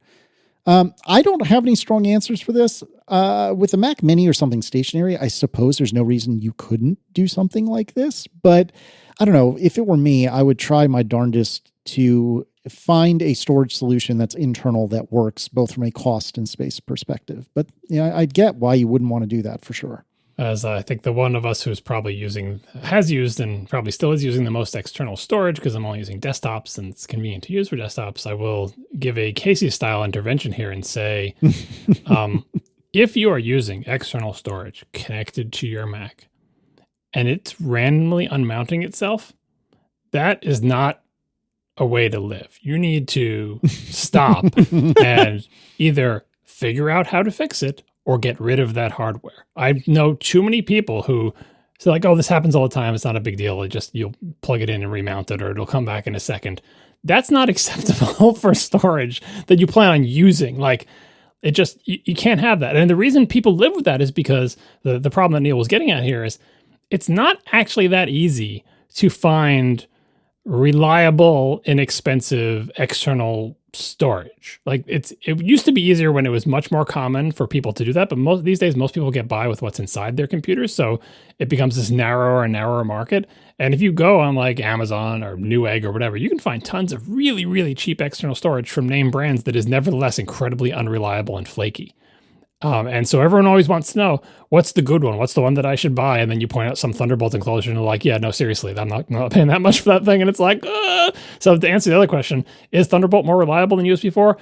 Usually, but that may be because the Thunderbolt stuff costs 7 times as much. And just the cost difference means they're using more reliable components all around. And the companies that make them cater to customers who demand more reliability. Like, it's not just that you get what you pay for. It's like, if you don't need Thunderbolt, you would like to not pay for it.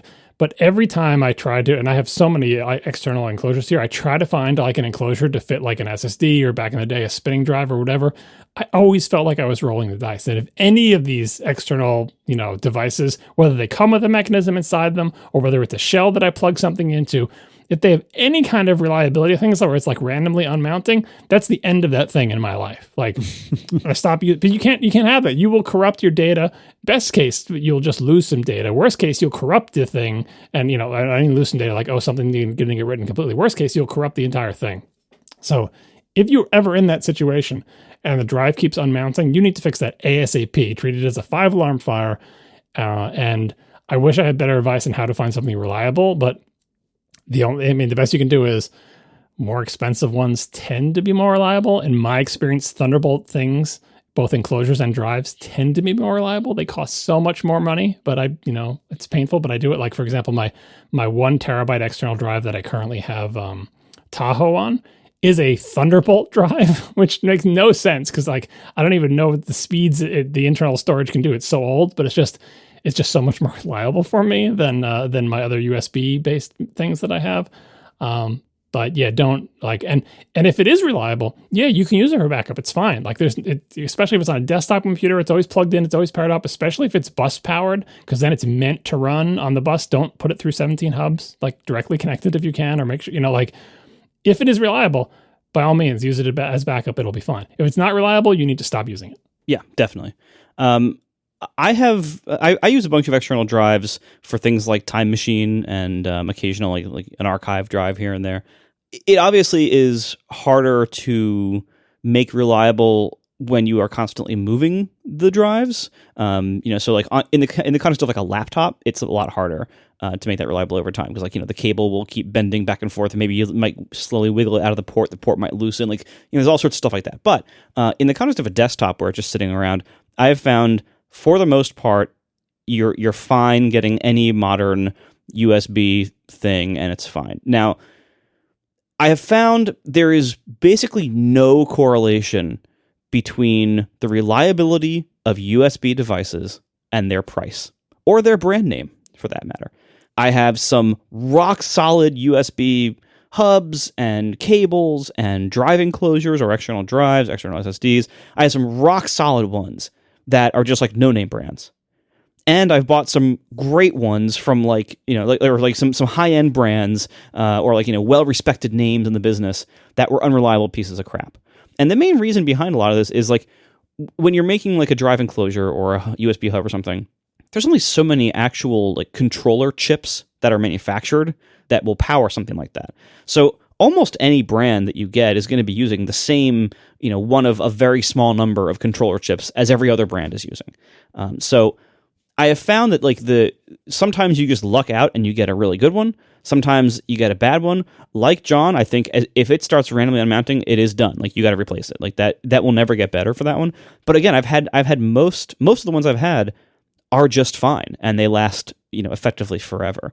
And by the way, on the chip thing, one of the things you can do if you do want to try to research this is certain chipsets get a reputation for reliability or unreliability, And if you can just look at the fleet of no-name brands or the fleet of name brands and find someplace that will list, oh, well, this one has this chip in it. All these have this chip and all these have that chip. Like even if there's only 3 possible chips that are being sold on the market, maybe one of those is the chip you don't want and the 2 other ones are good. You can find that information out. It's annoying. It's hard to find because the manufacturers probably aren't going to tell you, but someone on YouTube will have cracked the thing open and said, oh, this cheap enclosure uses the good chip and this cheap enclosure uses the bad chip and they're exactly the same price.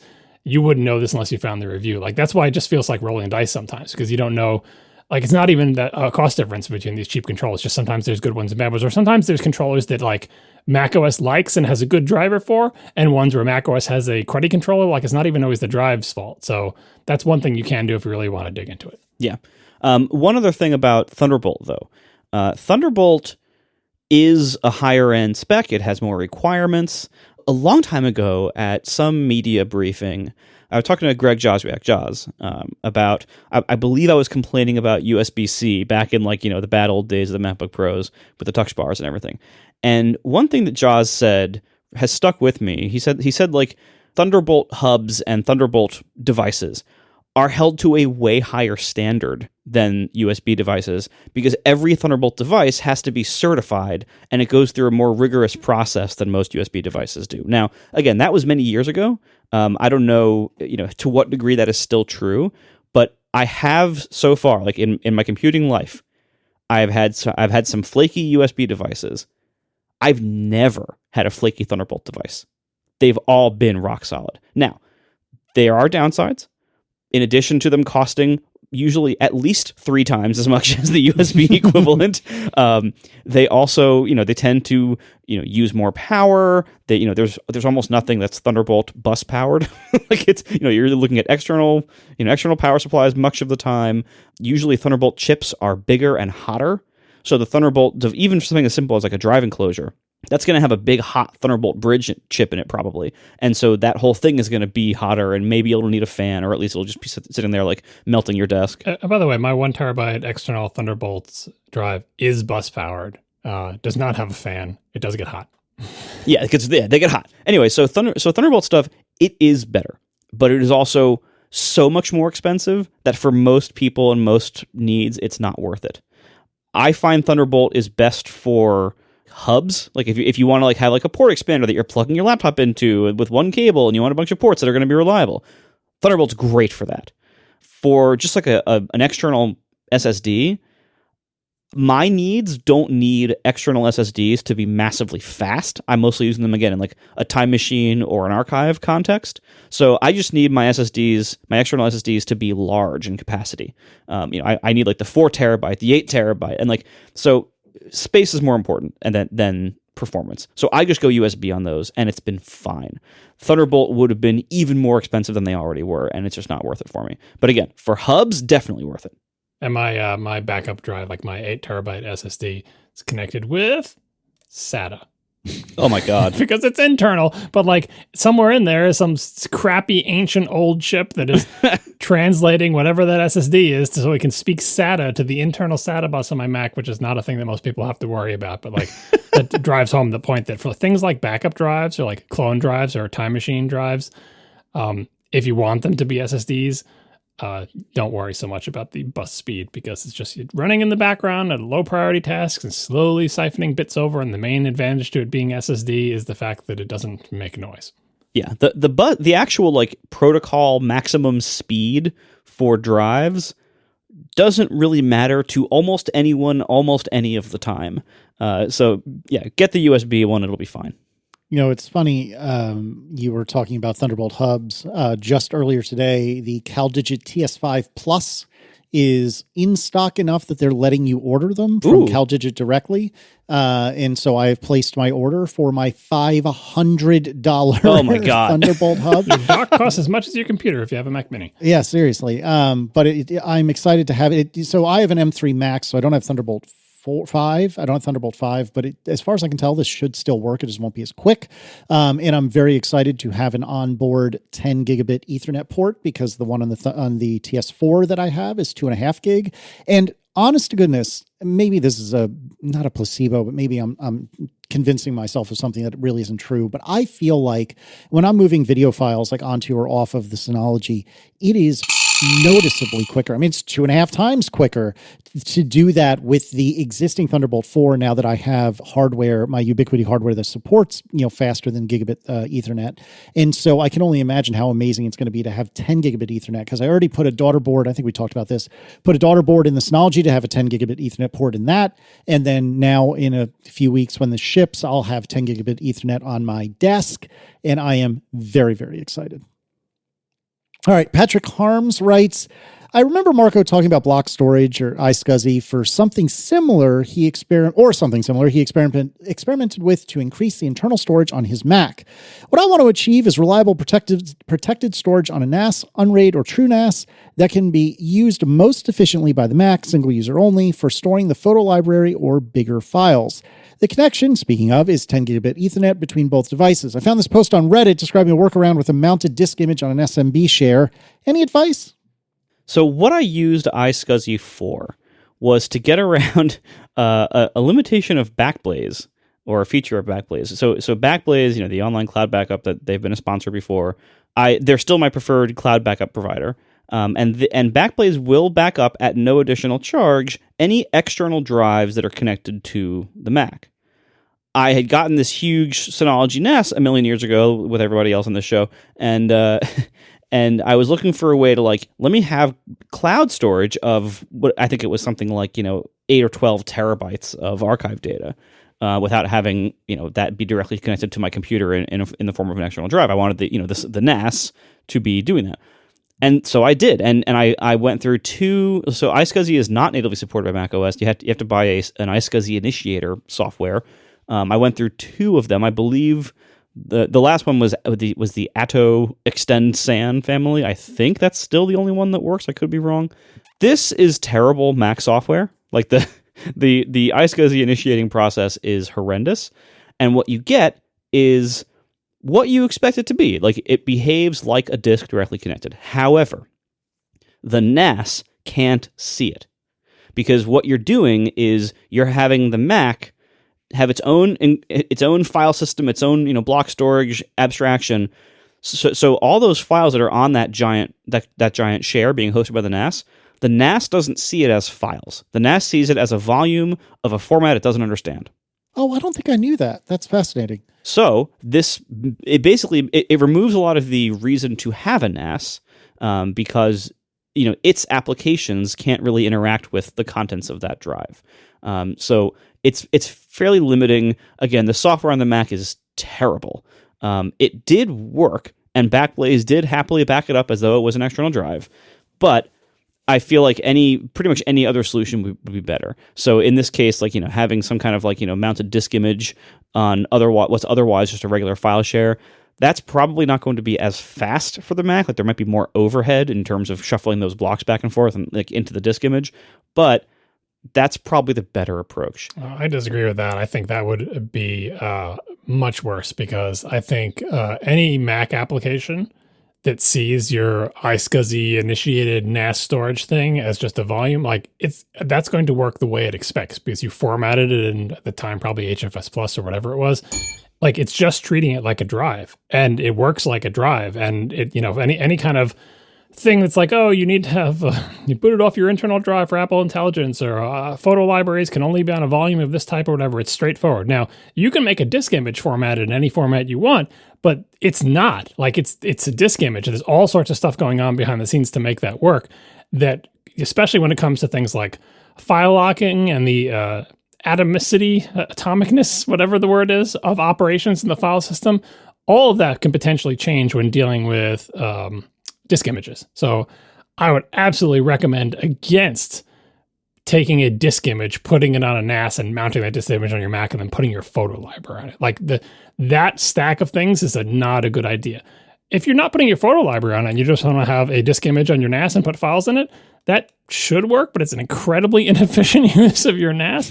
As you break down the layers, it's look, just mount your NAS and use it as a network attached storage. And unless you have some other need, I want Backblaze to back this up, or I want to put my photo library on it. And in either of those cases, you really have to look at what you're aiming for. If it's just a bunch of archive data, and you want to get it backed up as part of your low one price thing, Backblaze, iSCSI is probably the only solution. But if you want to put your photo library on it, I would absolutely not put a disk image on your NAS and mount it. Even if it appears to work, it's too many layers, it's too slow, and I don't know if that's even a supported configuration for Apple Photos. And I wonder if Apple would even know, because they would be asking you, well, what disk image format did you use? Did you use a sparse bundle? Did you use a read-write disk image? Did you use the new ASIF, whatever that format was that we talked about on the past show?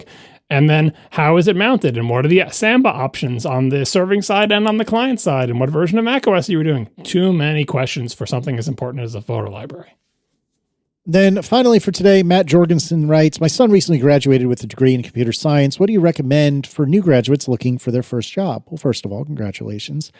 Second of all, I would say, and I think we've talked about this several times in the past, but it's one of those things we should do periodically, like John talks about. If you can get them involved in some sort of open source, I think that that's very healthy.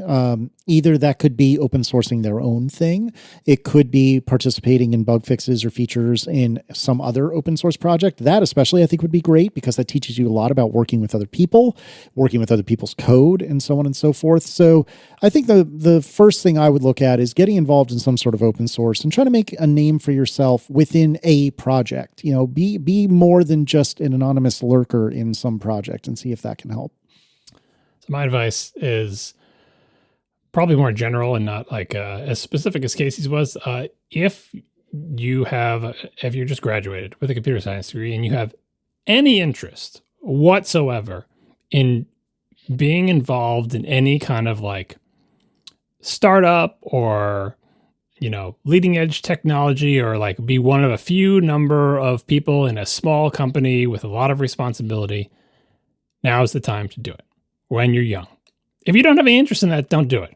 Don't do it just because you think it's what people do. But if you're I always wanted to be one of 5 programmers working on a project or something, I always wanted to be involved in a startup or whatever, assuming your son graduated with a degree and is young, in the mid-20s or whatever, the expected age someone graduates with that degree, now is the time to do it.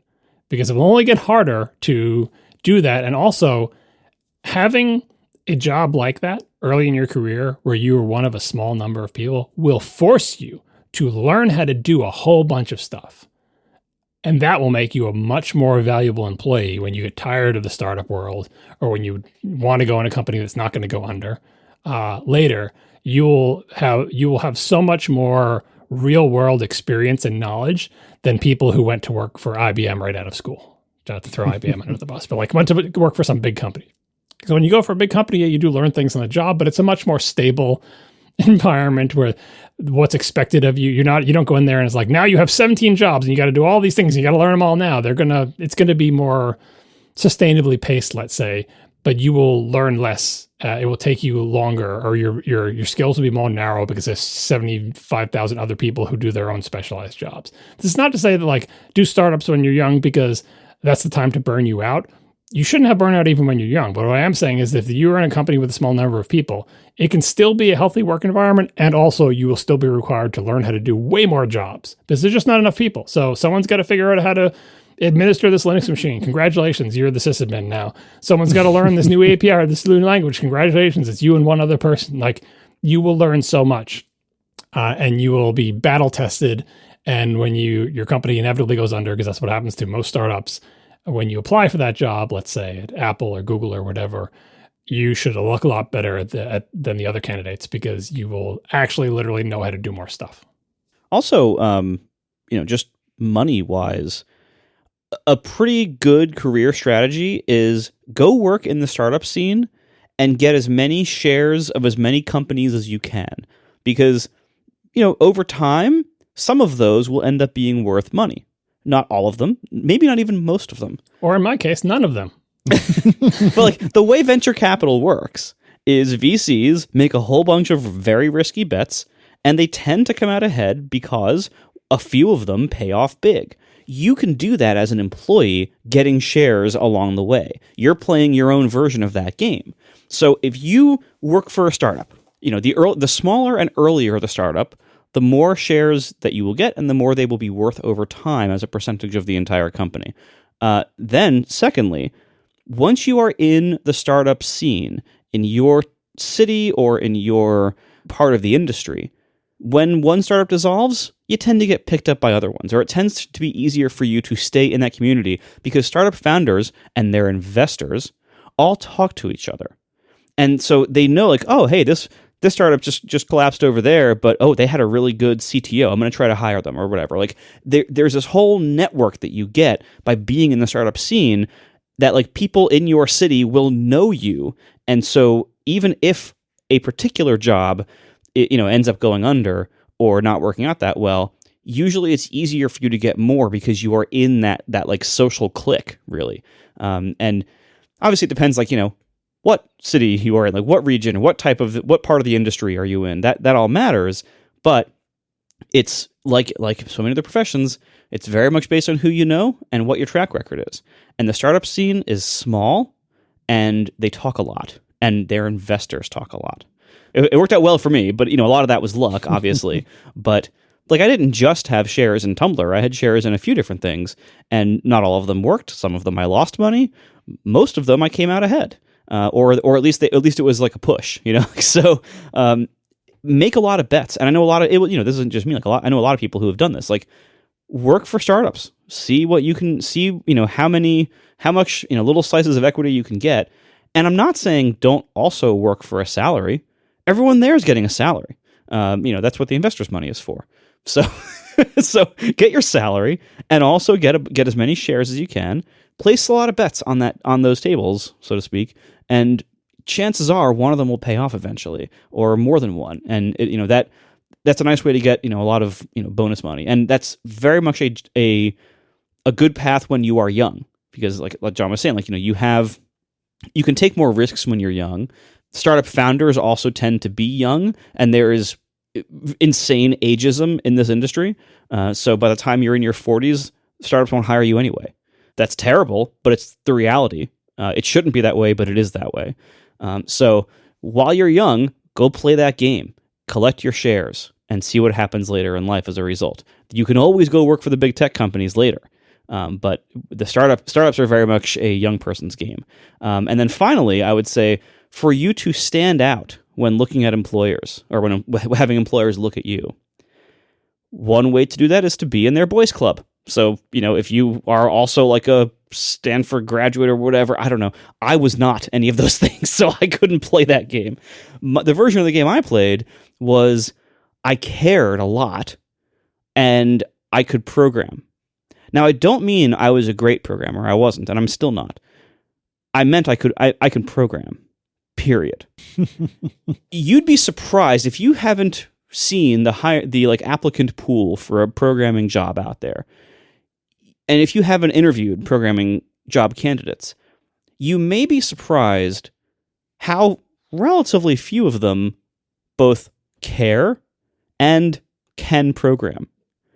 Now, over time, this has gotten better. There's more qualified programmers now than there used to be. And you're entering right now what's probably a pretty crappy job market because there were all these tech layoffs recently. And so there's a lot of unemployed programmers right now who do know how to program. That's temporary. That will change. When you are applying for jobs, if you show that you care, and if you can demonstrate, even, it doesn't have to be anything like massively impressive. If you can just point to any code you have written, whether it's like, here's a GitHub project for a simple app I made, you will stand out from that. And it doesn't have to be anything incredibly impressive or complicated. Just if you can point to a GitHub repo that you made and say, I completed an app that does a simple thing, I guarantee you almost none of the competing candidates for that job will be able to point to any code they wrote that works. That kind of thing makes you stand out more than you think. And if you go into the interview and you show that you care, that you're into programming, and that you are interested in this company, that do some research about the company you're going into and figure out what's important to them, and you can show them, like, hey, this problem that it looks like you're working on, this sounds really cool, and I here's some thoughts I might have on it. Like, show that, and you'll be fine. I feel like, Marco, you're overestimating the expected return on working for lots of companies in terms of equity, because I think the answer is it's basically zero. Like, it rounds very quickly to zero, because it's just the odds are so low, and you'd have to have so many different jobs to try to increase those odds. And having a lot of jobs is itself exhausting. I mean, even if only just dealing with the 401ks that you have to roll over into each other and dealing with that hassle, like, I can tell you that all the companies that I had equity in my startup years netted me either losses or $0.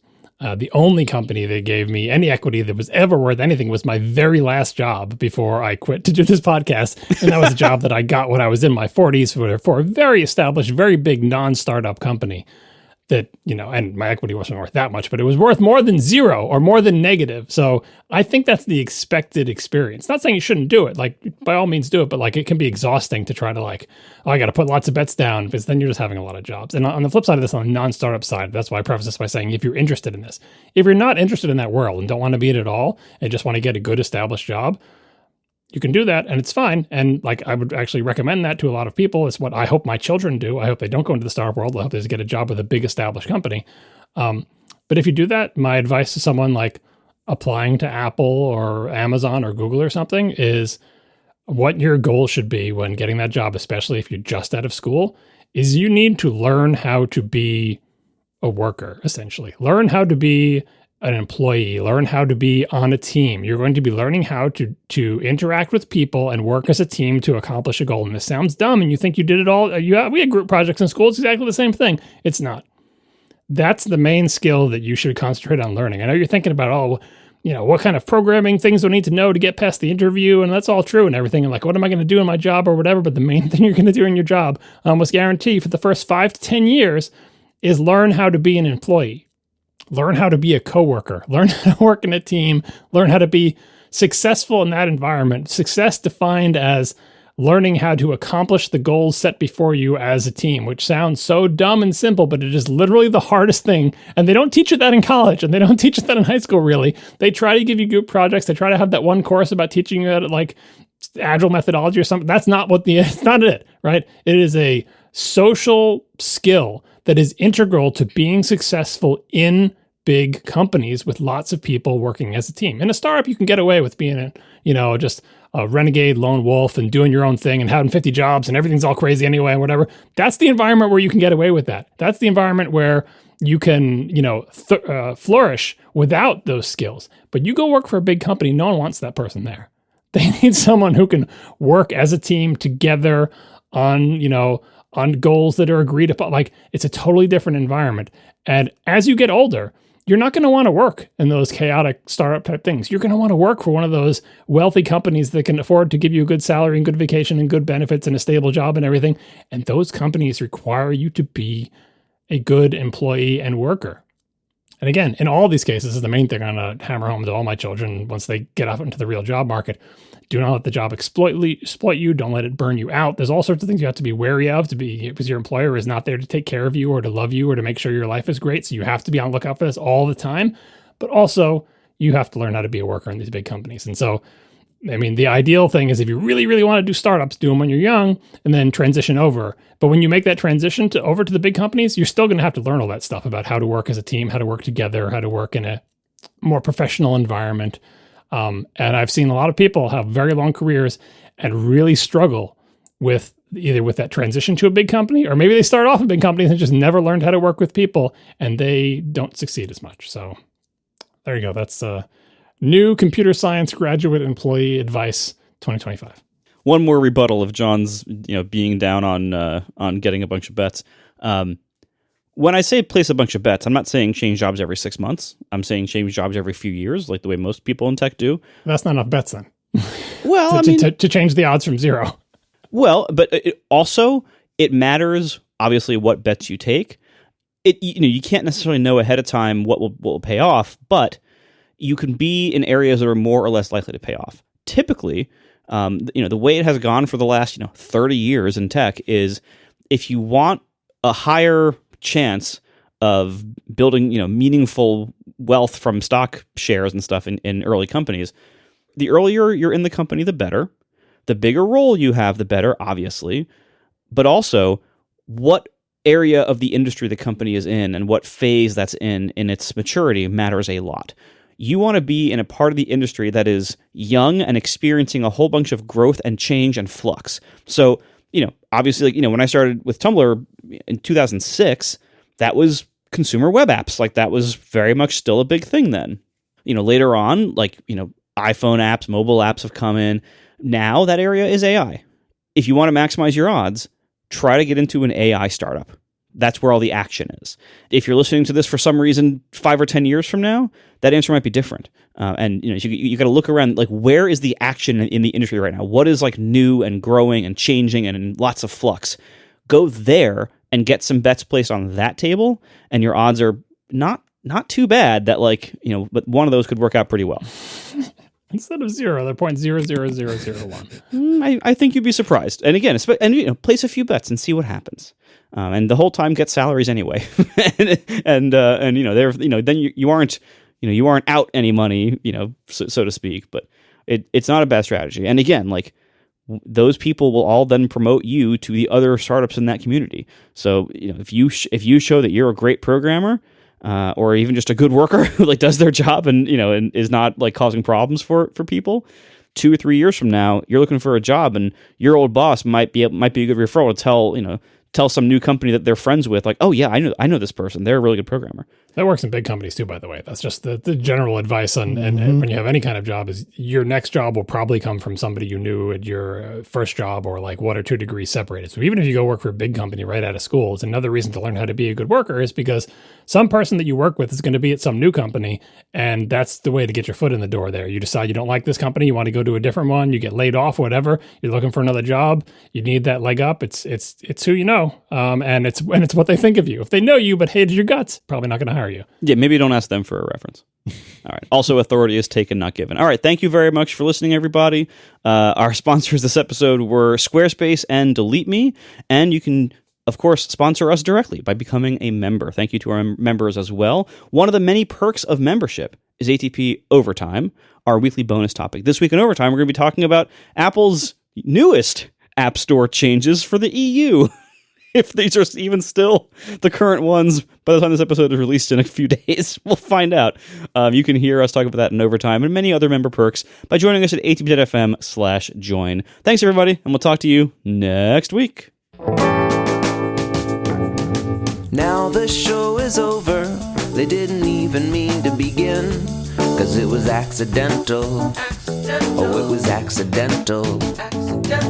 John didn't do any research. Marco and Casey wouldn't let him, 'cause it was accidental. Oh, it was accidental. And you can find the show notes at atp.fm. And if you're into Mastodon, you can follow them at CASEYLISS. So that's Casey Liss, MarcoArment, Marco Arment, SIRAC, USA Syracuse. It's accidental. They didn't mean to. Accidental. Tech podcast so long. So, on a past episode, Casey mentioned that he had finally succumbed to our nagging and started paying for YouTube so that his family won't see ads on YouTube, which is the thing that both Marco and I recommended as a no-brainer thing that you should do, because kids watch so much YouTube and we don't want our kids to see ads, and let's stop that from happening by paying a small amount of money per month. It's well worth it to protect your children from ads. Casey has already exposed his children to too many ads, so he's better late than never. But then during some conversation that you had like on Mastodon, I heard you say that you mentioned on the show, you're like, oh, I started paying for like YouTube Lite or something. I don't know the name of the product. So I'm like, well, whatever. He found whatever thing that he could pay for that was, gave him what he wanted and nothing else. But someone saying like, how do you get maybe your kids are still seeing ads. Maybe that's why Declan didn't mention to you that he thanks you for getting rid of ads. It's because he's still seeing ads, because the thing you paid for is not a family plan, but only allows one person, one account to not see ads. And your answer to this person was, oh, I just let Declan use my account in YouTube. Is this all correct so far? Yeah. I'm here to tell you not to do that. Okay, why not? I mean, lots of reasons. First of all, you're being cheap, but let's set that aside. Yes. Second of all, your son is logged into your Google account right now. Well, no, this is only on the shared Apple TV. But yes, I mean, strictly speaking, that is correct. That's not good. He can read your Gmail. He can delete your Google account. He can read everything in your Google Drive. He can't accomplish any of that on the shared Apple TV. Can't accomplish? Kids are very clever. Second of all, setting all of that aside, do you want your son's videos and your video history mingling with each other? I have long since given up on that. And the recommendations affecting each other? Oh, yeah, my recommendations are trash. I can tell you that pretty soon, Declan's not going to want you to see what he's looking at. Well, that's also fair, and then I'll have a different problem, and then I'll probably have to spring for the family plan. But for now, I didn't want to pay for it at all, but it became unbearable. So I wanted to pay for the crappiest, cheapest thing I could to get away with it. And that's YouTube Premium Lite, which is $8 a month, and it gives you, an ad-free experience with a couple of asterisks. I will say that if you read, because somebody else that reached out on Mastodon was like, or maybe it was email, and said, hey, does this actually work? Because if you read their documentation about YouTube Premium Lite, it sounds as though you're getting one fewer ad as opposed to no ads. And I think the real brass tacks of it is that for watching music videos or music things, I believe I still do get subjected to ads, but for pretty much anything else, I don't. Or at least that seems to be what's going on. First of all, you need to pay for the better one. Second of all, you need to not let your son be logged into your Google account is the keys to everything. How long do you think it'll be before he figures out exactly how much power he has now that he can get like password reset emails to your account? Like this is just, I'm not saying he's a bad person. I'm saying kids and eventually teenagers. This is an irresistible amount of power that you have given him, and it's a bad idea. I guess. Also, he doesn't want all of your videos in his browsing history and recommendations. Yeah, he's not going to want that pretty soon either. I mean, yeah, that time will come, but it's not here yet. And so I'll cross that bridge when I get there. Don't let your kids log into your Google account. Like, it's your main account for all of like your stuff. Well, like it's because logged into YouTube means logged into Gmail, which logs into Google Drive, means logged. He could be in our show notes right now, deleting everything. That is true. Well, that's true. Asterisk. Again, the only mechanism he has to do this is the Apple TV, and there's only but so much damage he can do on the Apple TV. Have you seen you already haven't you detailed how kids get past all the thing? Marco has how kids get past all the thing on the Chromebooks. Kids will find a way. Life will find a way, Casey. They're like the dinosaurs in Jurassic Park. You cannot give them this access. I understood the reference. God damn it. No, I understand what you're saying. Also consider though that you are all in on Google stuff, and I am pretty much all out. I do have a Gmail account that I don't use. Isn't that where your Casey List stuff is all? No. Remember, I'm on Fastmail, baby. Oh, well. All right. Well, you have some protection, but still, this is not a good idea. Pay the extra $7 a month. Like, give your whole family ad-free YouTube on their own accounts. But there are no other accounts but mine at the moment. There will come a time. There will be. There rapidly will be. Declan should probably already have one. Someone asked about this, like, oh, they don't let you have a Google account unless you're X years old or whatever. If you have to lie about their age to give them an account, you probably should. But I think there are kid accounts. And if you can tell the truth about their age, do so. And then eventually their kid accounts will transition to adult accounts.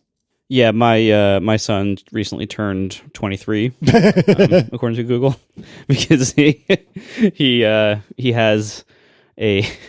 Like, cause we had the same idea. Like when we first, I got the YouTube Premium thing for the family, years ago, and I created the account for him with his actual birthday and actual age, and then it's like, oh, he can't do anything on YouTube because he's below 13, and so now he's actually legally above 13. But for all those intervening years, he it's like if I wanted him to have an ad-free YouTube experience, I had to create a second child who didn't exist, who was above 13, and have him log into that account. It was a mess, but I'm sure everybody does that. Yeah, I mean, I'm not necessarily arguing with anything that you're saying, but I think the priorities that your family have, both your families have, I suspect my family will get there, but we aren't there today. And when we get there, I'll reevaluate. But for now, it's fine. So when he's watching YouTube on his iPad, he's seeing ads. He doesn't have an iPad.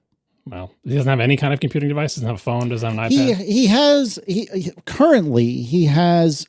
I forget which one it is, but he has an old hand-me-down iPhone from me that doesn't have any service, so it only works where there's Wi-Fi, which for him basically means it only works in the house. And he doesn't watch YouTube on that. It's not installed on that. No, that day will come very soon. I'm sure it will. Again, I'm not trying to say that you're wrong or that this isn't my future, but it's just not something that happens now. And honestly, our house today, again, I know this will change. I absolutely understand this will change. But today, I have a handful of channels I watch on YouTube, but not many, and that's about it. I don't ever typically just let the algorithm wash over me. I don't watch very much YouTube. Declan will occasionally put on Preston Plays, which is a Minecraft YouTuber that he absolutely adores. Oh yeah, we had a big Preston phase over here. But I mean, he seems fairly innocuous. Yeah, it was fine. Does he shout all the time? I mean, I don't know, but suffice to say that he'll dual screen playing Minecraft on the Switch as he's watching Preston sort of in the background, and also sometimes watching whatever Michaela is doing on her Fire tablet thing.